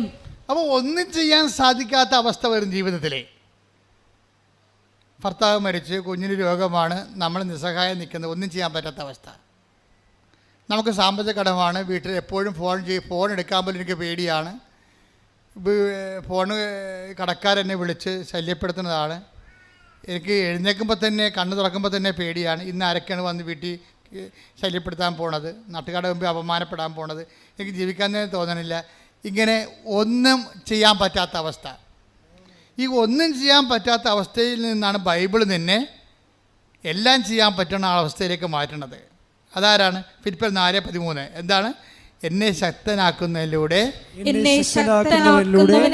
എനിക്ക് എല്ലാം ചെയ്യാൻ പറ്റും. ഇത് പറഞ്ഞ ആളാരാണെന്ന് അറിയാവോ? ഒരു ദീപ്തിയാണ് പറഞ്ഞിരിക്കുന്നത്, ബാംഗ്ലൂരിൽ നിന്ന്. ഇന്നലത്തെ സാക്ഷിയാണ് ദീപ്തി. ബാംഗ്ലൂരിൻ്റെ ഇന്നലത്തെ സാക്ഷി ഇന്ന് അപ്പ് ചെയ്യുന്നുണ്ടത്. ദീപ്തിയുടെ പ്രശ്നം നിങ്ങൾ കേൾക്കണം. അതായത് ദീപ്തി ഒരു നല്ല ഓഫീസർ, ഗവൺമെൻറ് ഓഫീസറാണ്. എനിക്കുള്ളത് 50,000 രൂപ അല്ലെങ്കിൽ 75 രൂപ എങ്ങനെയൊക്കെ ശമ്പളമുണ്ട് നമ്മുടെ നാട്ടിൽ. അപ്പോൾ ഈ ഗവൺമെൻറ് ഓഫീസറിൻ്റെ പ്രശ്നം എന്താ? അല്ല, ഈ കമ്പനി സ്റ്റാഫിൻ്റെ പ്രശ്നം എന്താ? അവർ ഭർത്താവും ഭാര്യയും തമ്മിൽ യോജിക്കണില്ല. യോജിക്കാത്തതിൻ്റെ കാരണം ഭർത്താവ് എപ്പോഴും ഇവരെ ഹെറാസ് ചെയ്തുകൊണ്ടിരിക്കുന്നു. അങ്ങനെ വന്ന് ഇവർ തമ്മിൽ എപ്പോഴും ഭയങ്കര വീട്ടിൽ വന്ന് കയറിയാൽ ഇവർ തമ്മിൽ ഉടക്കാണ് ഓരോ കാര്യങ്ങൾക്ക്. അപ്പം ജീവിക്കാൻ തന്നെ ഇവർക്ക് തോന്നണില്ല. അപ്പോൾ ഭർത്താവിനാണ് എപ്പോഴും വയലൻ്റ് ആകുകയും അതുപോലെ തന്നെ ഡിപ്രഷൻ സ്വഭാവം കാണിക്കുകയും ഭാര്യയുടെ കഴുത്തേക്ക് കയറുകയും കുടുംബം കുട്ടിച്ചോറാകുകയും ചെയ്യുമ്പോൾ വീട്ടുകാരും കൊണ്ട് ഭർത്താവിനെ സൈക്കാട്രിസ്റ്റിൻ്റെ അടുത്ത് കൊണ്ടുപോകും. ഇപ്പോൾ ബാംഗ്ലൂരിലുള്ള നല്ല സൈക്കാട്രിയിൽ കൊണ്ടുപോകും. ഇപ്പോൾ 1 മണിക്കൂറിന് ടോക്ക് കൗൺസിലിംഗ് ആണുള്ള അവിടെ സംസാരിച്ച് ഹീൽ ചെയ്യണതാണ്. 1 മണിക്കൂറിന് അപ്പോയിൻമെൻറ്റ് കിട്ടിക്കഴിഞ്ഞാൽ 2500 രൂപയാണ്. അപ്പോൾ ഹൈപ്പർ ടെൻഷനുള്ള ഹസ്ബൻഡിനെ തെറാപ്പി ഉൾപ്പെടെ ടോക്ക് ചികിത്സ, സംസാര ചികിത്സയ്ക്ക് കൊണ്ടുപോയിട്ട് അവസാനം ഒരു 2-3 സിറ്റിംഗ് കഴിയും. അങ്ങനെ 7500 രൂപ സൈക്കോളജിക്കൽ കൗൺസിലിങ്ങിന് വേണ്ടി ഭർത്താവിൻ്റെ അസുഖം, മാനസിക അസുഖം മാറാൻ വേണ്ടി, ഡിപ്രഷൻ മാറാൻ വേണ്ടി കൊടുത്തിട്ടുണ്ട്. പക്ഷേ ഞങ്ങൾക്ക് മാറ്റമൊന്നുമില്ല. അവസാനം കൗൺസിലർ പറയും പ്രധാനപ്പെട്ട കാര്യം ഭാര്യയാണ്. ഓക്കെ, കാര്യം നമ്മൾ നോക്കണ്ടല്ലേ. ഈ ഇത്രയും ചികിത്സ കഴിഞ്ഞപ്പോഴേ ഒരു സംഭവം കണ്ടുപിടിച്ച് കുടുംബത്തിലുണ്ടാകുന്ന അസമാധാനവും ഇയാളുടെ മാനസിക രോഗത്തിനെല്ലാം കാരണമാരാണ്? ഭാര്യയാണ്. ഭാര്യ വീട്ടിലില്ലേ, അവർ മിക്കവാറും ഓഫീസിലായിരിക്കും. അപ്പോൾ വീട്ടുകാരെല്ലാം കൂടി ഭാര്യയുടെ കടുത്തേക്ക് കയറി. അത് കഴിഞ്ഞപ്പോൾ ഇവർക്ക് ടെൻഷനായി. ഇവൾക്ക് ഉറക്കം പോയി കഴിഞ്ഞാൽ പിന്നെ അറിയാമല്ലോ, എല്ലാം പോവില്ല. ഇവളെയും കൊണ്ട് വേറെ സൈക്കാട്രിസ്റ്റിൻ്റെ അടുത്ത് കാണിച്ച്, ഓരോ മനുഷ്യന്മാർ ഈ കാലത്ത് ജീവിക്കണതാണ്. വിദ്യാഭ്യാസം കൂടി കഴിഞ്ഞാൽ ഉണ്ടാകുന്ന അവസ്ഥയാണ്. ചില ആൾക്കാർക്ക് വിശ്വാസം കൂടും, ചിലർക്ക് വിദ്യാഭ്യാസം കൂടും. വിദ്യാഭ്യാസം കൂടിയവർ ആ മേഖലയിലെ ചിന്തിക്കത്തുള്ളൂ. ഇത് മാനസിക പ്രശ്നമാണ്, അതിന് സൈക്കാട്രിയിലാണ് പോകേണ്ടതെന്ന്. എൻ്റെ ദൈവമേ, സഭയുടെ ഗതികേട് ഇപ്പോൾ ഇത് തന്നെയാണ്. സഭയിലും പ്രശ്നങ്ങൾ വരുമ്പോൾ ഇതുപോലെ സഭയ്ക്ക് അഭിഷേകം കൊടുത്തിട്ടുണ്ട് പട്ടത്തിൻ്റെ. കൗൺസിലിംഗിനാണ് പരിശുദ്ധാത്മാവിൻ്റെ ഏറ്റവും വലിയ സംഭവമാണ് ഉപദേശപരം എന്ന് പറയുന്നത്. അതിന് 2500 രൂപ ആവശ്യമില്ല, ചുമ്മാ കണ്ടാൽ മതി, വിശ്വാസം മാത്രം മതി. സഭയ്ക്ക് ആ സാധനം ചില അച്ഛന്മാർക്ക് നഷ്ടപ്പെടുകയും അവന്മാർ പോയി സൈക്കോളജി കൗൺസിലിംഗ് പഠിക്കുകയും ചെയ്യുമ്പോൾ ജനങ്ങളെ ഇപ്പോൾ ആ രീതിയിലാണ് ഉദ്ധരിക്കാൻ പോണത്. ക്രിസ്തുവിനെ കിട്ടുമോ? അവർക്ക് ഉദ്ധരിക്കാൻ പറ്റുമായിരിക്കും, അവർക്ക് ക്രിസ്തുവിനെ കിട്ടുക. സഭയ്ക്ക് അങ്ങനെ കേവല ഉദ്ധാരണത്തിനൊന്നുമല്ല സഭ ഉണ്ടാക്കിയിരിക്കുന്നത്, ക്രിസ്തുവിനെ കൊടുക്കാനാണ്. അതാണ് ഈശോ പറഞ്ഞത്, അധ്വാനിക്കുന്നവനാണ് നീ, പ്രഷർ എടുക്കുന്നവനാണ്, പക്ഷെ നീ എൻ്റെ അടുത്ത് വരണം, ഞാൻ നിന്നെ ആശ്വസിപ്പിക്കാം. കൈയടിച്ച് കർത്താവ് ഹല്ലേലൂയ.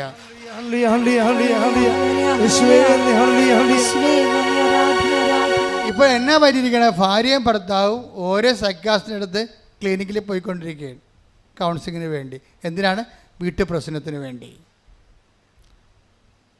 പക്ഷെ അവിടെ ഒന്നും താക്കോല് കിട്ടണില്ല, ഇത് തുറക്കാനുള്ള താക്കോലില്ല. കുറച്ച് കഴിഞ്ഞപ്പോൾ അവർ ബൈ ചാൻസ് ആയിട്ടൊരു ഉടമ്പടി ധ്യാനം കൂടാൻ തയ്യാറായി. ഓൺലൈനിലൊരു ഉടമ്പടി ധ്യാനം കൂടി. അപ്പോൾ അവർ പറയണത്, ഒരു ധ്യാനം കൂടിയപ്പോൾ നിവൃത്തിയിൽ കേടായി വന്നപ്പോഴാണ് ഇങ്ങനെ ഒരു, ഇത് ആരും പറഞ്ഞതല്ല, മൊബൈലേ വന്നപ്പോൾ അവർ കേട്ടതാ. കേട്ട ഉടനെ ഉടമ്പടി ധ്യാനത്തിന് അറിയാമല്ലോ, അതിൻ്റെതായിട്ടുള്ള അഭിഷേകം ഉണ്ടാകും എപ്പോഴും. ഈ അഭിഷേകത്തിൽ ഇവർ ട്രാങ്കുലിറ്റി ഫീൽ ചെയ്തു. ഇവർക്ക് ആ സാക്ഷ്യം നിങ്ങൾ ഇന്ന് കേൾക്കണം, ഇന്ന് അപ്പോൾ ചെയ്യുന്നുണ്ട്. അതായത് പെട്ടെന്ന് ഇവർ എത്രയോ ദിവസങ്ങളായി ഹൃദയത്തിൽ ഭാരവും കൊണ്ട് 5-10 ടൺ ഇങ്ങനെ ഹൃദയത്തിൽ ഇരിക്കണം, നിങ്ങുന്ന അവസ്ഥയാണ്. ഉറക്കമില്ലാതെ, സമാധാനമില്ലാതെ, ഭർത്താവും ഭാര്യയും തമ്മിൽ ധാരണയില്ലാതെ, എപ്പോഴും ഒരു വിഷയം. അപ്പോൾ ഉടനെ ഇവരെന്ത്, ഇപ്പം ഈ ഒറ്റ ധ്യാനം കൊണ്ട് ഇവർക്കൊരു അഭവമായിട്ടുള്ള ഒരു ആശ്വാസം കിട്ടും. അപ്പോൾ ഇവരതിനെ പറയണത് സാന്നിധ്യം എന്നാണ് പറയുന്നത്, സാക്ഷ്യത്തിൽ പറഞ്ഞിരിക്കണത്.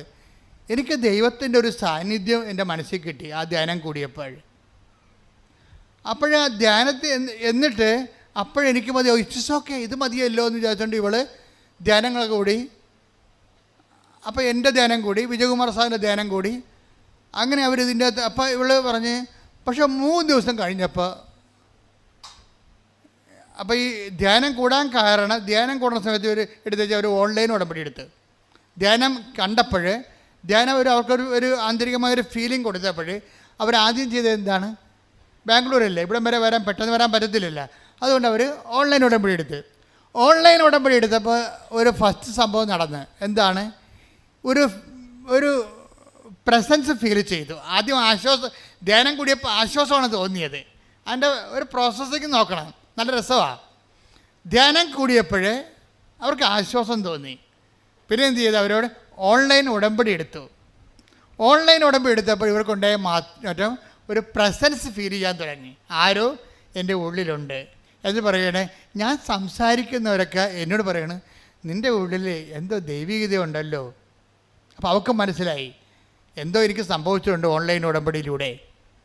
അവർ ആ ഹൈലി എഡ്യൂക്കേറ്റഡ് ആയത് കാരണം അതിൻ്റെ കണ്ടീഷൻസ് ആൻഡ് ടേംസ് എല്ലാം കൃത്യമായിട്ട് നോക്കിയാണ് ഫോളോ ചെയ്യണത്. ഫോളോ ചെയ്യണ സമയത്ത് അവൾ ചെയ്ത കാര്യം, ഈ പ്രസൻസ് നിലനിർത്താൻ വേണ്ടി പിന്നെ അടുത്ത നടപടി എന്താണെന്നാണ് ഇവിടെ ചിന്ത. ഓൺലൈൻ ഉടമ്പടിയിൽ പ്രസൻസ് കിട്ടി, സാന്നിധ്യം കിട്ടി ദൈവത്തിൻ്റെ. അപ്പോൾ ഒരു ശക്തിയും കിട്ടുമല്ല, മറ്റത് ആശ്വാസം മാത്രമാണ് കിട്ടിയത്. ഇപ്പം ശക്തിയും കിട്ടി. അപ്പോൾ ഇനി അവളുടെ ലക്ഷ്യമെന്ന് പറയുന്നത് ഇത് നല്ലൊരു പരിപാടി, നല്ലൊരു പാക്കേജാണ്. ഇനി ഈ ശക്തി എപ്പോഴും ഇങ്ങനെ സാന്നിധ്യം നിലനിർത്താൻ എന്താണ് പരിപാടിയെന്ന് ചിന്തിച്ചപ്പോൾ പെട്ടെന്ന് ഈ സാന്നിധ്യം അവളുടെ ഉള്ളിൽ നിന്ന് പോയി. സാന്നിധ്യം പോയി കഴിഞ്ഞപ്പോൾ അവൾക്ക് മനസ്സിലായി എൻ്റെ പാപങ്ങൾ കൊണ്ടായിരിക്കും സാന്നിധ്യം പോയി. ഇവിടെയാണ് പാപത്തിൻ്റെ വിഷയം നമ്മൾ റെഫർ ചെയ്യണത്. ഇവിടെയാണ് ഈ പ്രസൻസും സിൻഫുൾനെസ്സും ഒരുമിച്ച് പോകത്തില്ല. നമുക്ക് സിൻഫുൾനെസ് ഉണ്ടെങ്കിൽ പ്രസൻസ് ഉണ്ടാകാൻ ഫീൽ ചെയ്യത്തില്ല. മനസ്സിലായില്ലേ? ഉടമ്പടി വരുന്നൊരു വിഷയം പാപത്തെ നമുക്കങ്ങനെ ഒഴിവാക്കിക്കൊണ്ട് ഉടമ്പടിയിലേക്ക് പോകാൻ പറ്റത്തില്ല.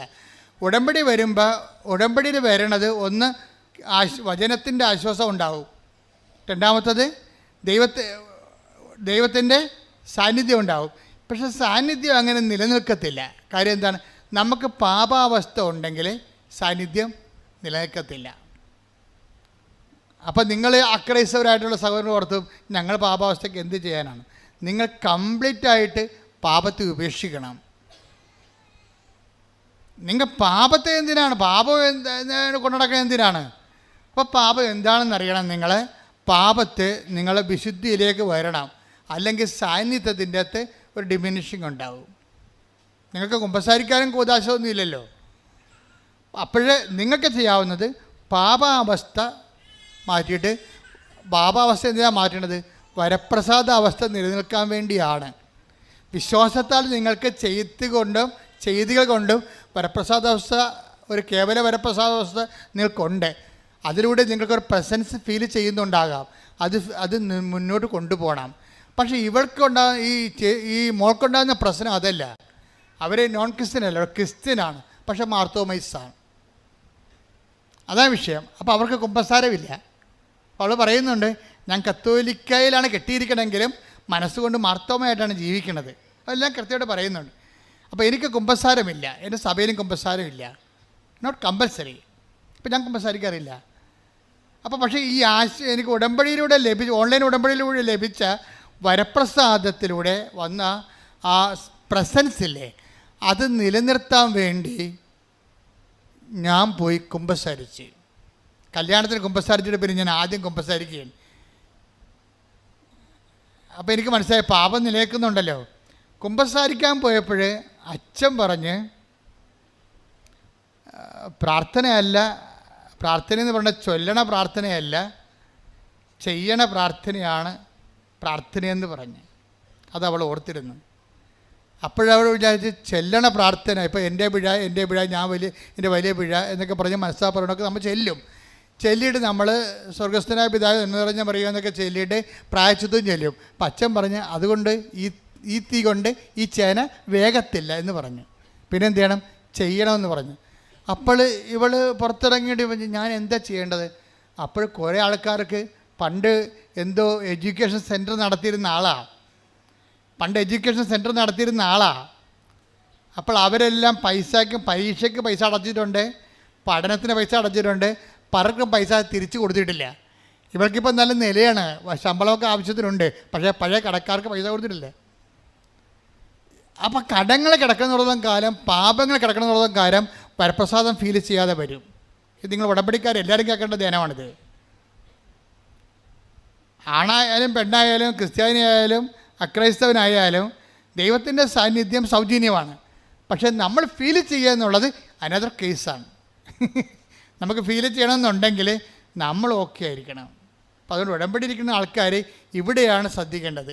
എവിടെയെങ്കിലും നമ്മൾക്ക് അനുതാപത്തിൻ്റെ മേഖലയുണ്ടെങ്കിൽ, ഞങ്ങൾ അക്രൈസ്തവരാണ്, ഞങ്ങൾക്ക് അബോർഷൻ ചെയ്യണതിന് കുഴപ്പമില്ലെന്ന് പറഞ്ഞാൽ ഒറ്റ നടക്ക് പോകത്തില്ല.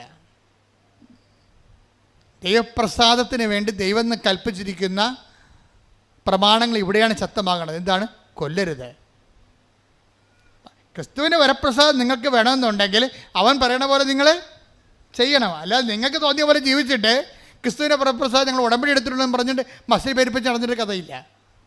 പ്രാർത്ഥിക്കുക, കർത്താവായ ദൈവമേ, ഉടമ്പടിയിൽ ലഭിക്കുന്ന വരപ്രസാദത്തിന് അന്വേഷണീയമായ വിശുദ്ധ ജീവിതം നയിക്കാൻ ഞങ്ങളെ അഭിഷേകം ചെയ്യണം.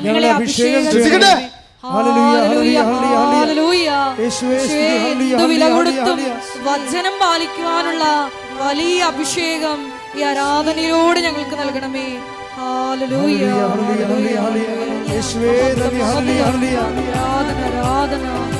പരമദിവ്യകാരുണ്യത്തിന് ആരാധനയും സ്തുതിയും പുകഴ്ചയും ഉണ്ടായിരിക്കട്ടെ. എൻ്റെ പ്രിയപ്പെട്ടവരെ, ഇപ്പം നിങ്ങളെ ചില ആൾക്കാർ ചിന്തിക്കുന്നത് എന്ന് പരിശുദ്ധാത്മാവിനോട് പറയണം. എന്താ ചിന്തിക്കണമെന്നറിയാവോ? ഭയങ്കര അവസ്ഥയാണ് എൻ്റേത്, പാപകരമായ ജീവിതമാണ്, പണ്ടത്തെ പാപങ്ങളെ കുടിശ്ശികയുണ്ട്, ഞാനെങ്ങനെ ഗതി പിടിക്കാനാണെന്ന്. അപ്പോൾ പരിശുദ്ധാത്മാവ് നിങ്ങൾക്ക് തരുന്ന ഉത്തരവുണ്ട്, നീ കൃപയെ ഫോക്കസ് ചെയ്യുക. അതാണ് നേരത്തെ പറഞ്ഞത്. നീ പാപത്തെ ഫോക്കസ് ചെയ്യരുത്, നീ എന്ത് ചെയ്യണം? കൃപയെ ഫോക്കസ് ചെയ്യണം. നിൻ്റെ ഇനിയുള്ള എല്ലാ വചനവായനകളും, നീ ഇനിയുള്ള എല്ലാ സാധുക്ഷേമ പ്രവർത്തനങ്ങളും, നിൻ്റെ എല്ലാ പിഴുത പ്രവർത്തനങ്ങളും കൃപയെ ഫോക്കസ് ചെയ്യണം. കൃപയെ ഫോക്കസ് ചെയ്യുമ്പോൾ എന്ത് പറ്റും? പാപത്തെ സബ്സൈഡ് ചെയ്യും. കൃപ വർദ്ധിക്കുന്നിടത്ത് വെച്ച് എന്താ പറ്റണത്? പാപം സബ്സൈഡാകും. പാപത്തെ ഫോക്കസ് ചെയ്യുമ്പോൾ പാപത്തെ നേരിട്ട് ഫോക്കസ് ചെയ്താൽ പറ്റത്തില്ല. ഞാൻ പിടിച്ചു നീക്കും. ചില ആൾക്ക് നോൻപിന് വെള്ളം അടിക്കാതെ നിർത്തിയിട്ട് നോൻപിന് ഞാൻ പിടിച്ചു നീക്കുമെന്ന് പറഞ്ഞിട്ട് ഈസ്റ്റർ കഴിയുമ്പോൾ ബാക്കി കുടിച്ച് അത്രയും നാൾ കുടിക്കാതിരുന്ന മൊത്തം വലിച്ചു കയറത്തില്ലേ? അങ്ങനെ പിടിച്ചു നീക്കാൻ പറ്റത്തില്ല. അത് നിങ്ങൾ കള്ളിനെ മദ്യത്തെ ഫോക്കസ് ചെയ്യുന്നതുകൊണ്ടാണ്. നിങ്ങൾ കൃപയെ ഫോക്കസ് ചെയ്യണം. ക്രിസ്തുവിൻ്റെ കൃപയിൽ എന്നെ പങ്കാളിയാക്കണമേ. അതിന് ക്ഷമിക്കാം, കൊടുക്കാം, പരിഹാരം ചെയ്യണേ പരിഹാരം ചെയ്യാം. എനിക്ക് കൃപ കിട്ടിയാൽ മതി. പ്രാർത്ഥിക്കുക, കർത്താവേ, നീ നേടിയെടുത്ത കൃപയാൽ എനിക്ക് കർമാവകാശം തരണമേ.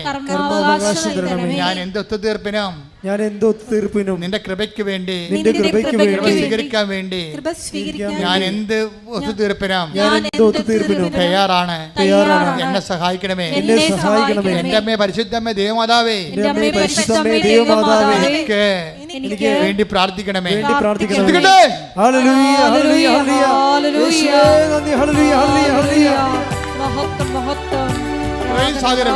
പരമദിവ്യകാരുണ്യത്തിന് ശുദ്ധ പരമദിവ്യകാരുണ്യത്തിന് വരുന്ന വേറൊരു വിഷയം വരണതേ, ഇപ്പം നമ്മൾക്ക് ഒരു ആശ്വാസം പ്രാപിച്ചാലും ഈ ആശ്വാസത്തെ മെയിൻറ്റെയിൻ ചെയ്യാനുള്ള ഭൗതിക സാഹചര്യം വീട്ടിലില്ലെങ്കിൽ നമ്മൾ പണിമേടിക്കും. നമ്മൾ ആശ്വാസം പ്രാപിച്ചു, പക്ഷേ ഹസ്ബൻഡ് ഇപ്പോഴും പഴയ അവസ്ഥയിലാണ്. ആ വീട്ടിലുള്ള അമ്മായിയപ്പനും അമ്മായിയമ്മയൊക്കെ കുടുംബപ്രാർത്ഥനയേ ഇല്ല. അഥവാ ഇവൾ പ്രാർത്ഥിക്കാൻ പോകുകയാണെങ്കിൽ അവർ CV വെച്ചുകൊണ്ടിരിക്കും. ഒന്ന് ചിന്തിച്ച് നോക്കിയേ, ഈ വീട്ടിൽ എങ്ങനെ സമാധാനം ഉണ്ടാവണം നിങ്ങൾ പറയണേ? കെട്ടി വന്ന മരുമകൾ പ്രാർത്ഥനയ്ക്ക് വന്നാലും അമ്മായിയമ്മ TV വെച്ചുകൊണ്ടിരിക്കും. എന്നിട്ട് അവർ പ്രാർത്ഥിക്കണ ഇവർക്ക് കേൾക്കാം. എന്നാൽ ഇത്തിരി സ്വരം താഴ്ത്തി കൊടുക്കണമല്ലോ. ഒന്നുമില്ലെങ്കിൽ ഇവർ പ്രാർത്ഥിച്ചില്ലെങ്കിൽ മറ്റുള്ളവരെ പ്രാർത്ഥിക്കാൻ അനുവദിക്കണമല്ല. ആ പരിപാടി പോലും അവർ ചെയ്യത്തില്ല. അപ്പം നമ്മുടെ ഭൗതിക സാഹചര്യങ്ങൾ നമ്മൾ ഓക്കെ ആയാലും അതാ നമ്മുടെ സമാധാനവും കൃപയും മെയിൻറ്റെയിൻ ചെയ്യണമെങ്കിൽ എന്ത് ചെയ്യണം? നമ്മൾ വീട്ടുകാരെ കൂടി ഫോക്കസ് ചെയ്യണം. വീട്ടുകാരെ കൂടി ഉടമ്പടിയുടെ പരിധി കൊണ്ടുപോകും. അപ്പോൾ എന്ത് ചെയ്ത് അവർ രണ്ടും കൽപ്പിച്ച് ബാംഗ്ലൂരിൽ നിന്ന് നേരെ ഇവിടെ വരും. തീർത്ഥാടന ഉടമ്പടി എടുക്കും. ഓരോ ഉടമ്പടിക്കും ഓരോ ബലമാണ്. ഓൺലൈൻ ഉടമ്പടിക്ക് ഒരു ബലമുണ്ട്, ഇപ്പം വചനം കേൾക്കുന്ന പഴയ നിയമ ഉടമ്പടിക്ക് ഒരു ബലമുണ്ട്, അത് ആശ്വാസമാണ്. അത് ലക്ഷ്യം വെക്കുന്നത് കൽപ്പനയാണ്. കൽപ്പന ലക്ഷ്യം വെക്കുന്നത് പാപത്തെയാണ്. പക്ഷെ പുതിയ നിയമത്തിൽ വരുമ്പോഴേ കൃപയെയാണ്, നിത്യജീവന് ആവശ്യമായ കൃപയെയാണ് ലക്ഷ്യം വെക്കുന്നത്. പക്ഷെ അതിന് വേണ്ടി നമ്മൾ പലപ്പോഴും അവിടുത്തെ മരിയൻ കണ്ടൻറ്റ്, അതായത് നമ്മളെ ക്രിസ്തുവിനോട് അടുപ്പിക്കുന്ന ഒരു ഏജൻ്റുണ്ട്. എബ്രാഹത്തിൻ്റെയൊക്കെ ഉടമ്പടിക്ക് ഉണ്ടായിരുന്ന പാളിച്ചകൾ എന്താ? എബ്രാഹത്തിനോട് ദൈവം പറഞ്ഞതല്ലേ, അടുത്ത കൊല്ലം കടന്നു പോകുമ്പോൾ, അടുത്ത വസന്തത്തിൽ കടന്നു പോകുമ്പോൾ നിനക്ക് കുഞ്ഞുണ്ടാകുമെന്ന്. ആ വസന്തമെന്നേ പറഞ്ഞോളൂ, ഏത് വർഷത്തെ വസന്തമെന്ന് പറഞ്ഞില്ല. ദൈവത്തിൻ്റെ വാഗ്ദാനത്തിൻ്റെ സവിശേഷത നമുക്കൊരു പരീക്ഷണം ഇട്ടിട്ടാണ് ദൈവം ചെയ്യത്തുള്ളൂ. എല്ലാ ഉടമ്പടികൾക്കും പരീക്ഷണം ഉണ്ടാകും. ഇപ്പം ഈ ദീപ്തി എന്ന് പറഞ്ഞ സ്ത്രീ സഹോദരി ഇവിടെ നിന്ന് ഉടമ്പടി എടുത്തിട്ട്, ഉടമ്പടി എടുത്തതിന് ശേഷം, ഈ തീർത്ഥാടന ഉടമ്പടി എടുത്തതിന് ശേഷം അവർ വീട്ടിൽ ചെല്ലും. വീട്ടിൽ ചെല്ലുമ്പോൾ അവർ ഓക്കെയാണ്. പക്ഷേ സാഹചര്യങ്ങളെ കുറച്ചുകൂടി മൂർച്ഛിക്കും. അതാണ് വിജയകുമാരൻ്റെ ധ്യാനത്തിൻ്റെ ഒരു പ്രത്യേകത. കാര്യം വിജയകുമാറിനെ ഞാൻ പരിചയപ്പെട്ട കാലം മുതൽ ആ മനുഷ്യൻ പ്രഷറിലാണ്. എപ്പോൾ എൻ്റെ ഇടയ്ക്ക് നിന്ന് പ്രാർത്ഥിച്ച് പോകുന്ന പിറ്റേ ദിവസം എന്തെങ്കിലും പ്രശ്നം ഉണ്ടാവും. തിരിച്ചു വിളിക്കും. എന്നിട്ട് പുള്ളി പറഞ്ഞ വാക്ക്, the problems are in queue, why എന്നൊക്കെ ചോദിക്കും എന്നോട്. പ്രശ്നങ്ങൾ മുമ്പത്തേക്കാളും ക്യൂവിലാണ്, 1 by 1 ആയിട്ട് വന്നുകൊണ്ടിരിക്കുകയാണ്. വൈ എന്ന് ചോദിക്കും. അപ്പം ഞാൻ പറയും, നിങ്ങളെ ഉറച്ചു നിൽക്കാൻ പറയും. എന്താ കാര്യം? ഉറച്ചു നിൽക്കുക എന്നുള്ളത്, ഉറച്ചു നിൽക്കുന്നവന് ദൈവം കൃപ കൊടുക്കത്തുള്ളൂ. ആടിക്കളിക്കണവന് കൃപ കൊടുക്കത്തില്ല. ഉറച്ചു നിന്ന് take the word of God. ശ്രുതികട ഹല്ലേലൂയ. ഹല്ലേലൂയ ഹല്ലേലൂയ ഹല്ലേലൂയ. യേശുവേ നന്ദി. ഹല്ലേലൂയ ഹല്ലേലൂയ ഹല്ലേലൂയ ഹല്ലേലൂയ ഹല്ലേലൂയ ഹല്ലേലൂയ. യേശുവേ സ്തുതി. ഹല്ലേലൂയ ഹല്ലേലൂയ ഹല്ലേലൂയ ഹല്ലേലൂയ ഹല്ലേലൂയ. ലൂക്ക 21:19.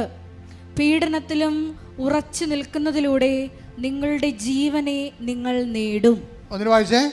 പീഡനത്തിലും 21:19. 21:19. പീഡനത്തിലും ഉറച്ചു നിൽക്കുന്നതിലൂടെ പീഡനത്തിലും ഉറച്ചു നിൽക്കുന്നതിലൂടെ നിങ്ങളുടെ ജീവനെ നിങ്ങൾ നേടും. അപ്പം അതുപോലെ തന്നെ നീ ഉറച്ചു നിന്ന്, നീ വിശ്വാസത്തിൽ ഉറച്ചു നിന്ന് നിന്റെ സഹോദരങ്ങളെ ശക്തിപ്പെടുത്താൻ പറയും. Take the word of God. ലൂക്ക 22 പോകുമ്പോൾ ശ്രുതികട ഹല്ലേലൂയ ഹല്ലേലൂയ ഹല്ലേലൂയ. ശമയോനെ സാത്താൻ നിന്നെ ശ്രുതികട ഹല്ലേലൂയ ഹല്ലേലൂയ ഹല്ലേലൂയ ഹല്ലേലൂയ ഹല്ലേലൂയ. യേശുവേ സ്തുതി. ഹല്ലേലൂയ ഹല്ലേലൂയ ഹല്ലേലൂയ ഹല്ലേലൂയ ഹല്ലേലൂയ. യേശുവേ ആരാധന ആരാധന. ഹല്ലേലൂയ ഹല്ലേലൂയ. സാഗരമേ ശ്രുതികട ഹല്ലേലൂയ. ലൂക്ക 22:31 വായിച്ചേ. ശിമയോൻ ശിമയോൻ പറഞ്ഞ ശിമയോൻ ശിമയോൻ ശിമയോൻ. ഇതാ സാത്താൻ വരുന്ന കണ്ടില്ലേ? ഉടമ്പടി ഇടയ്ക്ക് സാത്താൻ വരൂ. ശിമയോൻ ഇതാ സാത്താൻ നിങ്ങളെ ഗോതമ്പ് പോലെ പാറ്റാൻ ഉദ്യമിച്ചു. അപ്പൊ തിന്മയുടെ ഒരു ഉദ്യമം എപ്പോഴും ഉണ്ടാകും. ഓർത്തേക്കണത്. എന്നാൽ നിന്റെ വിശ്വാസം ക്ഷയിക്കാതിരിക്കാൻ ഞാൻ നിനക്ക് വേണ്ടി പ്രാർത്ഥിച്ചു. നീ തിരിച്ചു വന്ന് നിന്റെ സഹോദരരെ ശക്തിപ്പെടുത്തണം. അപ്പം തിരിച്ചു വരിക, വിശ്വാസത്തിൽ ഉറച്ചു നീക്കുക, ഇതെല്ലാം സെയിം ഇഫക്റ്റാണ്. പക്ഷേ എന്തിനാണ് ഉദ്ദേശിക്കുന്നത്? മറ്റുള്ളവരെയാണ് ഉദ്ദേശിക്കുന്നത്. നിന്നെ ഉറപ്പിച്ച് നിർത്തുക, നിന്നെ ഇങ്ങനെ ആട്ടിയാണിത് ഉറപ്പിക്കണത്. നിന്നെ പ്രലോഭനങ്ങൾ നൽകിക്കൊണ്ട് ആട്ടി നിന്നെ ഉറപ്പിക്കും. എന്തിനാ ഉറപ്പിക്കണത്? നിങ്ങൾക്ക് പ്രലോഭനങ്ങൾ ശക്തിപ്പെട്ട് കഴിയുമ്പോൾ നിങ്ങൾ പീഡിതരാണെങ്കിൽ അപ്പം തന്നെ ബൈബിൾ ഇക്കോണമി അനുസരിച്ച് നിങ്ങൾ മറ്റുള്ളവരെ ഫോക്കസ് ചെയ്യണം. എന്താണ്? നിങ്ങളെ ഫോക്കസ് ചെയ്യരുത്.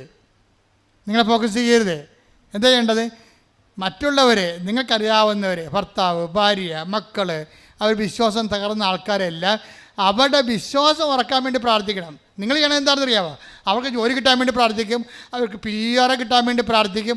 അവിടെയാണ് ഉടമ്പടി അബോർഷൻ സംഭവിക്കുന്നത്. ദൈവത്തിന് പ്രയോജനമില്ലല്ലോ. ദൈവത്തിന് പ്രയോജനമുള്ള ഫോർമാറ്റിൽ കൊണ്ടുവരണം. നിങ്ങൾ എന്ത് ചെയ്യും? നിങ്ങൾ പ്രാർത്ഥിക്കും മറ്റുള്ളവർക്ക് വേണ്ടി. എന്ത് പ്രാർത്ഥിക്കും? എന്താ പ്രാർത്ഥിക്കണത്? ഇപ്പം കഴിഞ്ഞ ദിവസം ഒരു സാക്ഷ്യം ഉണ്ടായി. ഒരമ്മ സാക്ഷ്യം പറഞ്ഞതാണ്, ഞാൻ കൃപാസനം മാതാവിനെ വെറുത്തു മാതാവേ. അതോടുകൂടി അരിമുട്ടിപ്പോയി. അവരെന്താ പറഞ്ഞത്? അവരുടെ ആദ്യത്തെ കാര്യങ്ങളൊന്നും സാധിച്ചില്ലെന്നാണ് പറയണത്. അത് കാരണം ഞാൻ ഇതിലേ കൂടി ഹരിപ്പാട് ഓഫീസിൽ പോകുമ്പോൾ ഇങ്ങോട്ട് തിരിഞ്ഞു പോലും നോക്കത്തില്ലെന്ന് പറഞ്ഞു. അപ്പോൾ ഇവൾ തിരിഞ്ഞു നോക്കത്തില്ല എന്നുണ്ടെങ്കിൽ നക്കപ്പച്ച കൊടുത്തില്ലെന്നെങ്കിലും ദൈവത്തിൽ നിന്ന് പോകുന്ന ദൈവത്തിന് അറിയാം ഈ സാധനത്തിനാണ്. അതാണ് വിഷയം. അത് നിങ്ങൾ മനസ്സിലാക്കണം. നിങ്ങളുടെ കാര്യങ്ങൾ നിങ്ങൾ വിചാരിക്കുന്ന സമയം നടത്തിയില്ലെങ്കിൽ നിങ്ങൾക്ക് ദൈവത്തിന് നിങ്ങൾ ഉപേക്ഷിക്കുമെന്ന് നിങ്ങൾ ഉടമ്പടി ചെയ്യുമ്പോൾ തന്നെ ദൈവത്തിന് അറിയാം. അപ്പോൾ പിന്നെ എങ്ങനെയാണ് ഉടമ്പടി വർക്കൗട്ട് ചെയ്യണത്? കാര്യം നിങ്ങളെ ദൈവത്തിന് അറിയാം. അപ്പം നിങ്ങളുടെ ദൈവം ആരാണ്? നിങ്ങളുടെ നിയോഗമാണ് ദൈവം, ദൈവമല്ല. നിങ്ങളെന്താ പറയേണ്ടത്? ഈ നിയോഗം നടക്കാതിരിക്കുകയോ നടന്നില്ലേലും നീ തന്നെയായിരിക്കും എൻ്റെ ദൈവം. അതാണ് ഉടമ്പടി. കൈയടിച്ച് ശ്രുതികളെ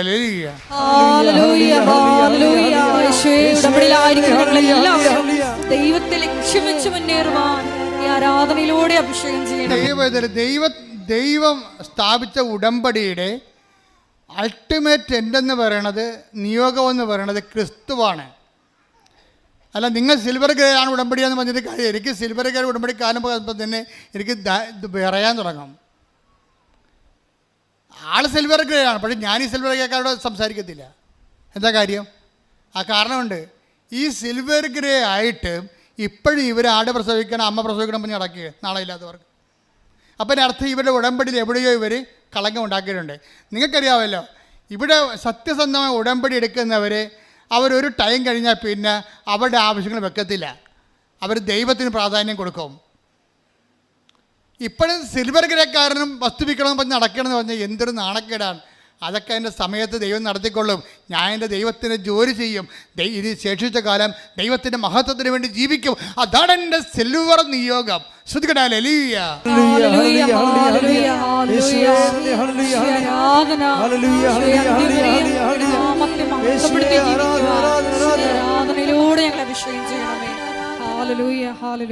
സിൽവർ ഗ്രേ എന്ന് പറയുമ്പോൾ നിങ്ങൾക്കറിയാവില്ല, നമുക്ക് കൈ കഴുകി തൊടേണ്ട ആൾക്കാരാണെന്നാണ് ഞാൻ ഉദ്ദേശിച്ചിരിക്കുന്നത്. അല്ല ഇപ്പോഴും നാട്ടിൽ സ്ഥലം മേടിക്കണം, ജെട്ട് നടപടിയാണെന്ന് പറഞ്ഞ് മുങ്ങിക്കൊണ്ട് നടക്കുന്ന ആൾക്കാരല്ല. അങ്ങനെയുള്ളവർക്ക് ഇവിടെ ഇനിയും ഭൗതിക നിയോഗങ്ങളുമായിട്ടാണ് അവർ ഉടമ്പടി ചെയ്യണമെങ്കിൽ ഞാൻ പറയും അവർക്ക് ഉടമ്പടി ചേഞ്ച് ചെയ്ത് കൊടുക്കരുതെന്ന് പറയും. എന്താ കാര്യം? അങ്ങനെ പച്ചയും മഞ്ഞയും നീലയും മാറണതല്ല ഉടമ്പടി ജീവിതമാണ്. ഓരോ ഘട്ടം കഴിയുമ്പോഴും അവൻ ദൈവത്തിലേക്ക് വളർന്നുകൊണ്ടേയിരിക്കും. ഓരോ ഘട്ടം കൂടും കഴിയും തോറും അവർ മറ്റുള്ളവരെ കൂടി ദൈവത്തിലേക്ക് കൊണ്ടുവരും. മറ്റുള്ളവരാണ് പ്രശ്നം. നിങ്ങൾ എന്തുമാത്രം മാനസികമായി ക്ലേശിക്കുന്നവരാണോ അതിൻ്റെ അർത്ഥം മറ്റുള്ളവരിലേക്ക് തിരിയൂ, അവരുടെ വിശ്വാസം സംരക്ഷിക്കുമെന്നാണ്. അതാണ് 22:31 ലൂക്ക 22:32. ശിമയോൻ, സാത്താൻ നിന്നെ ഗോതമ്പ് മണി പോലെ പാറ്റാൻ നോക്കുന്നു. I was praying for you. അപ്പം നീ ഇനി പ്രാർത്ഥിക്കേണ്ട കാര്യമില്ല. നിനക്ക് ഈ ഉടമ്പടിയിൽ ഇരുന്നിട്ടും നിനക്ക് പ്രലോഭനങ്ങളും പ്രശ്നങ്ങളും ഉണ്ടെങ്കിൽ I will pray for you. നിൻ്റെ കാര്യം ഞാൻ നോക്കാം. ഇനി മറിയം പോലും ആവശ്യമില്ല. പക്ഷേ നീ എന്ത് ചെയ്യണം? മറ്റുള്ളവരുടെ കാര്യം തിരക്കണം, അവരുടെ വിശ്വാസം സംരക്ഷിക്കണം, അവരെ വിശ്വാസത്തിൽ നിർത്തണം, അവരെ കൃപയിൽ വളർത്തണം. കൈയടിച്ച് ശ്രദ്ധിക്കട്ടെ.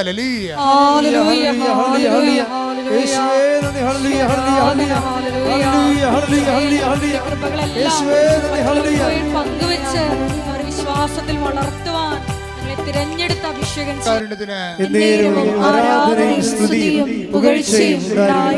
എൻ്റെ പ്രിയപ്പെട്ടവരെ, ഇപ്പം കാര്യങ്ങൾ ഏറെക്കുറെ ധാരണ എത്തിയില്ലേ? അപ്പോൾ ഈ മകൾ വന്ന് തീർത്ഥാടന ഉടമ്പടി ചെയ്തിട്ട് തിരിച്ചു പോകുമ്പോൾ വീണ്ടും കുടുംബത്തിൻ്റെ ഭാഗത്തുനിന്നും ഭർത്താവിൻ്റെ ഭാഗത്തുനിന്നും ഭൗതിക സാഹചര്യം മാറിയിട്ടില്ലല്ലോ. അത് വീണ്ടും മോശമാകും, വളരെ മോശമാകും. അപ്പം മോശമാകുമ്പോഴേ ഇവളെ പിടിച്ചു നിർത്തണ വിജയകുമാർ സാറിൻ്റെ ധ്യാനമാണ്. സാറെന്താ പറഞ്ഞിരിക്കണത്? നിങ്ങൾക്ക് ഉടമ്പടി എടുത്താൽ ഓർക്കുക, അടുത്ത കുറച്ച് ദിവസത്തേക്ക് പുതിയ പ്രശ്നങ്ങളുണ്ടാകും. അത് നിങ്ങളെ അതുകൊണ്ട് അവളെ പിടിച്ചു ചെയ്യുന്നു. ഉടനെ അവൾ പിടിച്ചു ചെയ്യുന്നു. വീട്ടിലെ പ്രശ്നങ്ങൾ മുമ്പത്തെ രൂക്ഷമാണ്. ഭർത്താവിന് മാറിയിട്ടില്ല, ഭർത്താവിൻ്റെ അമ്മ മാറിയിട്ടില്ല, കുടുംബം മാറിയിട്ടില്ല. പക്ഷെ അവൾ പ്രാർത്ഥിക്കാൻ തുടങ്ങി. പക്ഷെ അവൾ പ്രാർത്ഥിക്കാൻ തുടങ്ങി അവളുടെ മനസ്സിൽ തോന്നി, അമ്മായിയമ്മ പല ഇഷ്യൂസും ഉണ്ടാക്കിയിട്ടുണ്ട്, ഞാൻ കാരണം തന്നെയാണ് ഭർത്താവിന് ഭ്രാന്ത് വന്നതെന്ന് അല്ല മാനസിക രോഗം വന്നതെന്ന് പറഞ്ഞു വരുത്തി അവരാണ്. ഞാൻ വീട്ടിൽ നിന്ന് ഇറങ്ങി കൊടുക്കേണ്ട ഒരു അവസ്ഥ വരികയാണ്. പക്ഷേ ഞാൻ പോയി കുമ്പസാരിച്ചതിന് ശേഷം ഞാൻ വന്ന് ഉടമ്പടി നിർവർത്തിക്കുമെന്ന് പറഞ്ഞു. അവിടെ പോയി പോയി കുമ്പസാരിക്കും. അവരുടെ കയ്യിൽ നിന്ന് വല്ല മിസ്റ്റേക്ക് വന്നിട്ടുണ്ടെങ്കിൽ അത് കുമ്പസാരിച്ചിട്ട് പാപക്ഷമ സ്വീകരിക്കും. എന്നിട്ട് പോയി ഡ്രസ്സൊക്കെ വാങ്ങിച്ചു കൊണ്ടുവന്ന് അമ്മയ്ക്ക് കൊടുത്തിട്ട് പറയും, അമ്മേ എൻ്റെ കയ്യിൽ നിന്ന് വല്ല അബദ്ധവും പറ്റിയിട്ടുണ്ടെങ്കിൽ എന്നോട് ക്ഷമിക്കണം. ഒരു കുമ്പസാരത്തിൻ്റെ പോക്ക് കണ്ടില്ലേ? അന്ന് അവൾ കുടുംബപ്രാർത്ഥന നടത്തുമ്പോൾ അമ്മ TV ഓഫ് ചെയ്ത് അവളുടെ കൂടെ നിന്നൊന്ന് പ്രാർത്ഥിക്കും. ഹല്ലേലൂയ ഹല്ലേലൂയ ഹല്ലേലൂയ. ഈശോയെ നന്ദി, ഈശോയെ ആരാധന. പിന്നെ അവൾ പറയും, എൻ്റെ കുഞ്ഞിൻ്റെ കൂടെ ബർത്ത്ഡേക്ക്, എൻ്റെ കുഞ്ഞിന് 4 വയസ്സുണ്ട്, എൻ്റെ കുഞ്ഞിൻ്റെ കൂടെ ബർത്ത്ഡേക്ക് ഒരിക്കലും എനിക്ക് കുഞ്ഞിനെ ഒന്ന് പള്ളിയിൽ കൊണ്ടുപോകാൻ തോന്നിയിട്ടുണ്ട്, പക്ഷേ എനിക്ക് പറ്റിയിട്ടില്ല. ഭർത്താവ് കുഞ്ഞിനോട് ഭയങ്കര പൊസസീവാണ്, നീ പോ അവനെ കൊണ്ടുപോകണ്ടെന്ന് പറയും. പക്ഷെ ഞാൻ കുമ്പസാരിച്ച് വന്നു കഴിഞ്ഞപ്പോൾ അവൻ്റെ ബർത്ത്ഡേ ആയി. അപ്പോൾ അവൻ്റെ അമ്മ കിടക്കുമ്പോഴും ഭർത്താവ് കുഞ്ഞിനെ സൂക്ഷിക്കുന്നുണ്ട്. അപ്പോൾ കുഞ്ഞിനെ അവൾ എടുത്തിട്ട് പറഞ്ഞ്, ഇന്ന് ബർത്ത്ഡേ ആണ്, പള്ളി കൊണ്ടുപോട്ടെ എന്ന്. അയാൾ ഒന്നും മിണ്ടിയില്ല. ഞാൻ കുഞ്ഞിനെ പള്ളി കൊണ്ടുപോകുന്നു. എന്നിട്ട് കാറിൽ കൊണ്ടുവന്ന് ഞാൻ ഡ്രൈവ് ചെയ്ത് കുഞ്ഞിനെ കുർബാന കൊണ്ടുവന്ന് കുർബാന കഴിഞ്ഞപ്പോൾ എന്നെ ഓർത്ത്, എൻ്റെ ജീവിതത്തിൽ എൻ്റെ കുഞ്ഞിനെ ഞാൻ കൊടുത്ത ഏറ്റവും വലിയ ബർത്ത്ഡേ ഗിഫ്റ്റാണ് ഈശോനെ കാണിച്ചതെന്ന്. ഹല്ലേലൂയ ഹല്ലേലൂയ ഹല്ലേലൂയ. ഉടമ്പടി ഒരു സ്വർഗയാത്രയാണ്. ശരിക്കും പറഞ്ഞാൽ സന്തോഷത്തിൻ്റെയും കൃപയുടെയും സ്വർഗയാത്ര. നിങ്ങൾക്കത് അവകാശമാകട്ടെ എന്ന് പ്രാർത്ഥിക്കുന്നു. ശ്രുതികട ഹല്ലേലൂയ ഹല്ലേലൂയ ഹല്ലേലൂയ ഹല്ലേലൂയ. ഈശോയെ ആരാധന, മഹത്വം ആരാധന ആരാധന. ഹല്ലേലൂയ. പരിശുദ്ധ പരമദിവ്യകാരുണ്യത്തിന് നേരവും ആരാധനയും സ്തുതിയും പുകഴ്ചയും ഉണ്ടായിരിക്കട്ടെ. പരിശുദ്ധ പരമദിവ്യകാരുണ്യത്തിന് നേരവും ആരാധനയും സ്തുതിയും പുകഴ്ചയും ഉണ്ടായിരിക്കട്ടെ. മക്കളെ, രോഗസൗഖ്യ പ്രാർത്ഥന സമയമാണ്. കർത്താവ് നിങ്ങളെ തൻ്റെ തിരുമുറുമാറുന്ന ആണിപ്പെടുതാറുന്ന അത്ഭുതകരം കൊണ്ട് നിങ്ങളെ തൊടുന്ന സമയമാണ്. നിങ്ങൾക്ക് സ്നേഹവും വിശ്വാസവും ഉണ്ടായിരിക്കട്ടെ. പരിശുദ്ധമ്മ നിങ്ങൾക്ക് വേണ്ടി തീവ്രമായ രീതിയിൽ മാധ്യസ്ഥം വഹിക്കുന്ന സമയമാണ്. ഹൃദയത്തിലെ ദൈവസ്നേഹം നിറഞ്ഞുകൊണ്ട് സ്തുതിക്കട്ടെ. ഹല്ലേലൂയ ഹല്ലേലൂയ ഹല്ലേലൂയ ഹല്ലേലൂയ. മഹത്വം ആരാധന ആരാധന. ഹല്ലേലൂയ ഹല്ലേലൂയ. ഈശോയെ നന്ദി, ഈശോയെ ആരാധന. ഹല്ലേലൂയ ഹല്ലേലൂയ. മഹത്വം. അച്ഛൻ പ്രാർത്ഥിക്കുമ്പോൾ നിങ്ങൾ തീവ്രമായിട്ട് സ്തുതിച്ചുകൊണ്ടിരിക്കണം. ഞാൻ എല്ലാ വിഷയങ്ങളെയും സമർപ്പിച്ച് പ്രാർത്ഥിക്കും. രോഗങ്ങൾ, ഇവിടെ ഉള്ളവർ, ആശുപത്രി കിടക്കുന്നവർ, നിങ്ങളുടെ ബന്ധുക്കൾ, സ്വന്തപ്പെട്ടവർ, നിങ്ങളുടെ പ്രാർത്ഥനാ സഹായം ആവശ്യപ്പെട്ടവർ, എല്ലാവരെയും കർത്താവ് തൊടുന്ന സമയമാണ്.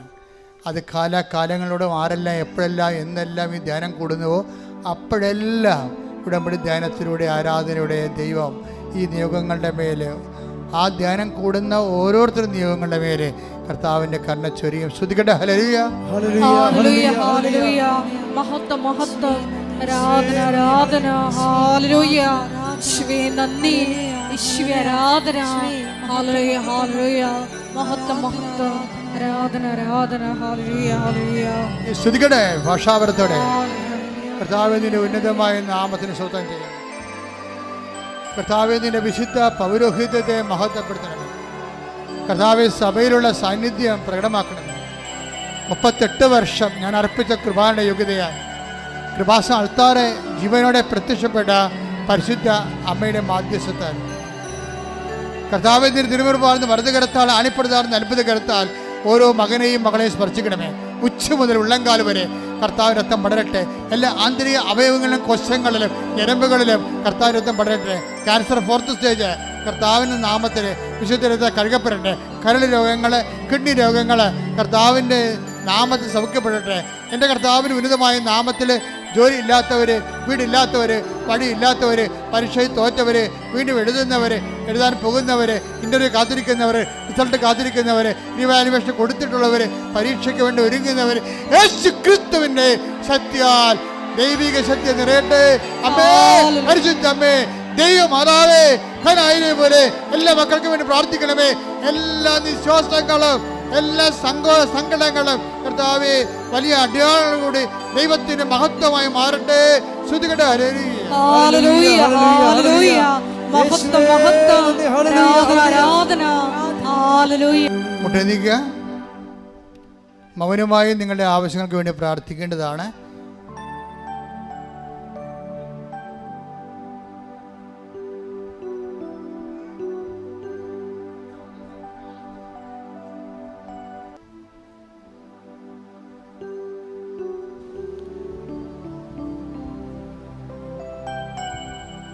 ഒരിക്കൽ കൂടി മരിയൻ ഉടമ്പടിയിൽ സമർപ്പിച്ചിരിക്കുന്ന എല്ലാ വിഷയങ്ങളും ദൈവമാതാവിൻ്റെ മധ്യസ്ഥതയിൽ ദിവ്യകാരുണ്യ സന്നിധിയിൽ സമർപ്പിച്ച് മൗനമായിട്ട് പ്രാർത്ഥിക്കാം. പാപത്തെ ഫോക്കസ് ചെയ്യാതെ കൃപയെ ടാർഗറ്റ് ചെയ്തുകൊണ്ട് ഈശോയെ കൂടുതൽ കൃപയിൽ വളരുവാൻ ഈ ആരാധനയിലൂടെ ഞങ്ങളെ അഭിഷേകം ചെയ്യണമേ.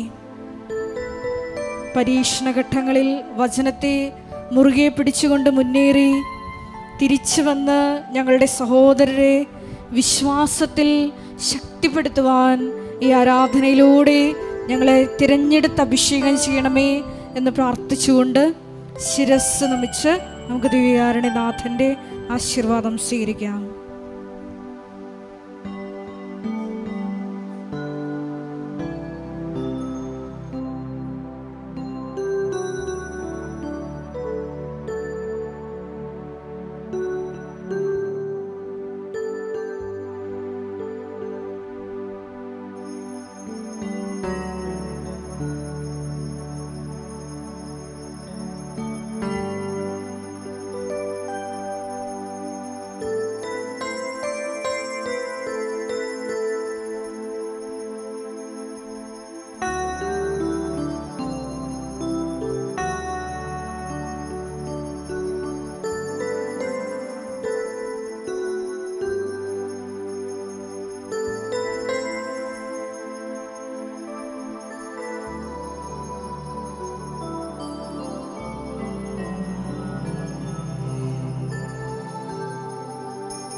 പരിശുദ്ധ പരമമാ ദിവ്യകാരുണ്യമേ, എന്നുമെന്നും അങ്ങേക്കാരാധന. പരിശുദ്ധ പരമമാ ദിവ്യകാരുണ്യമേ, എന്നുമെന്നും അങ്ങേക്കാരാധന. പരിശുദ്ധ പരമമാ ദിവ്യകാരുണ്യമേ,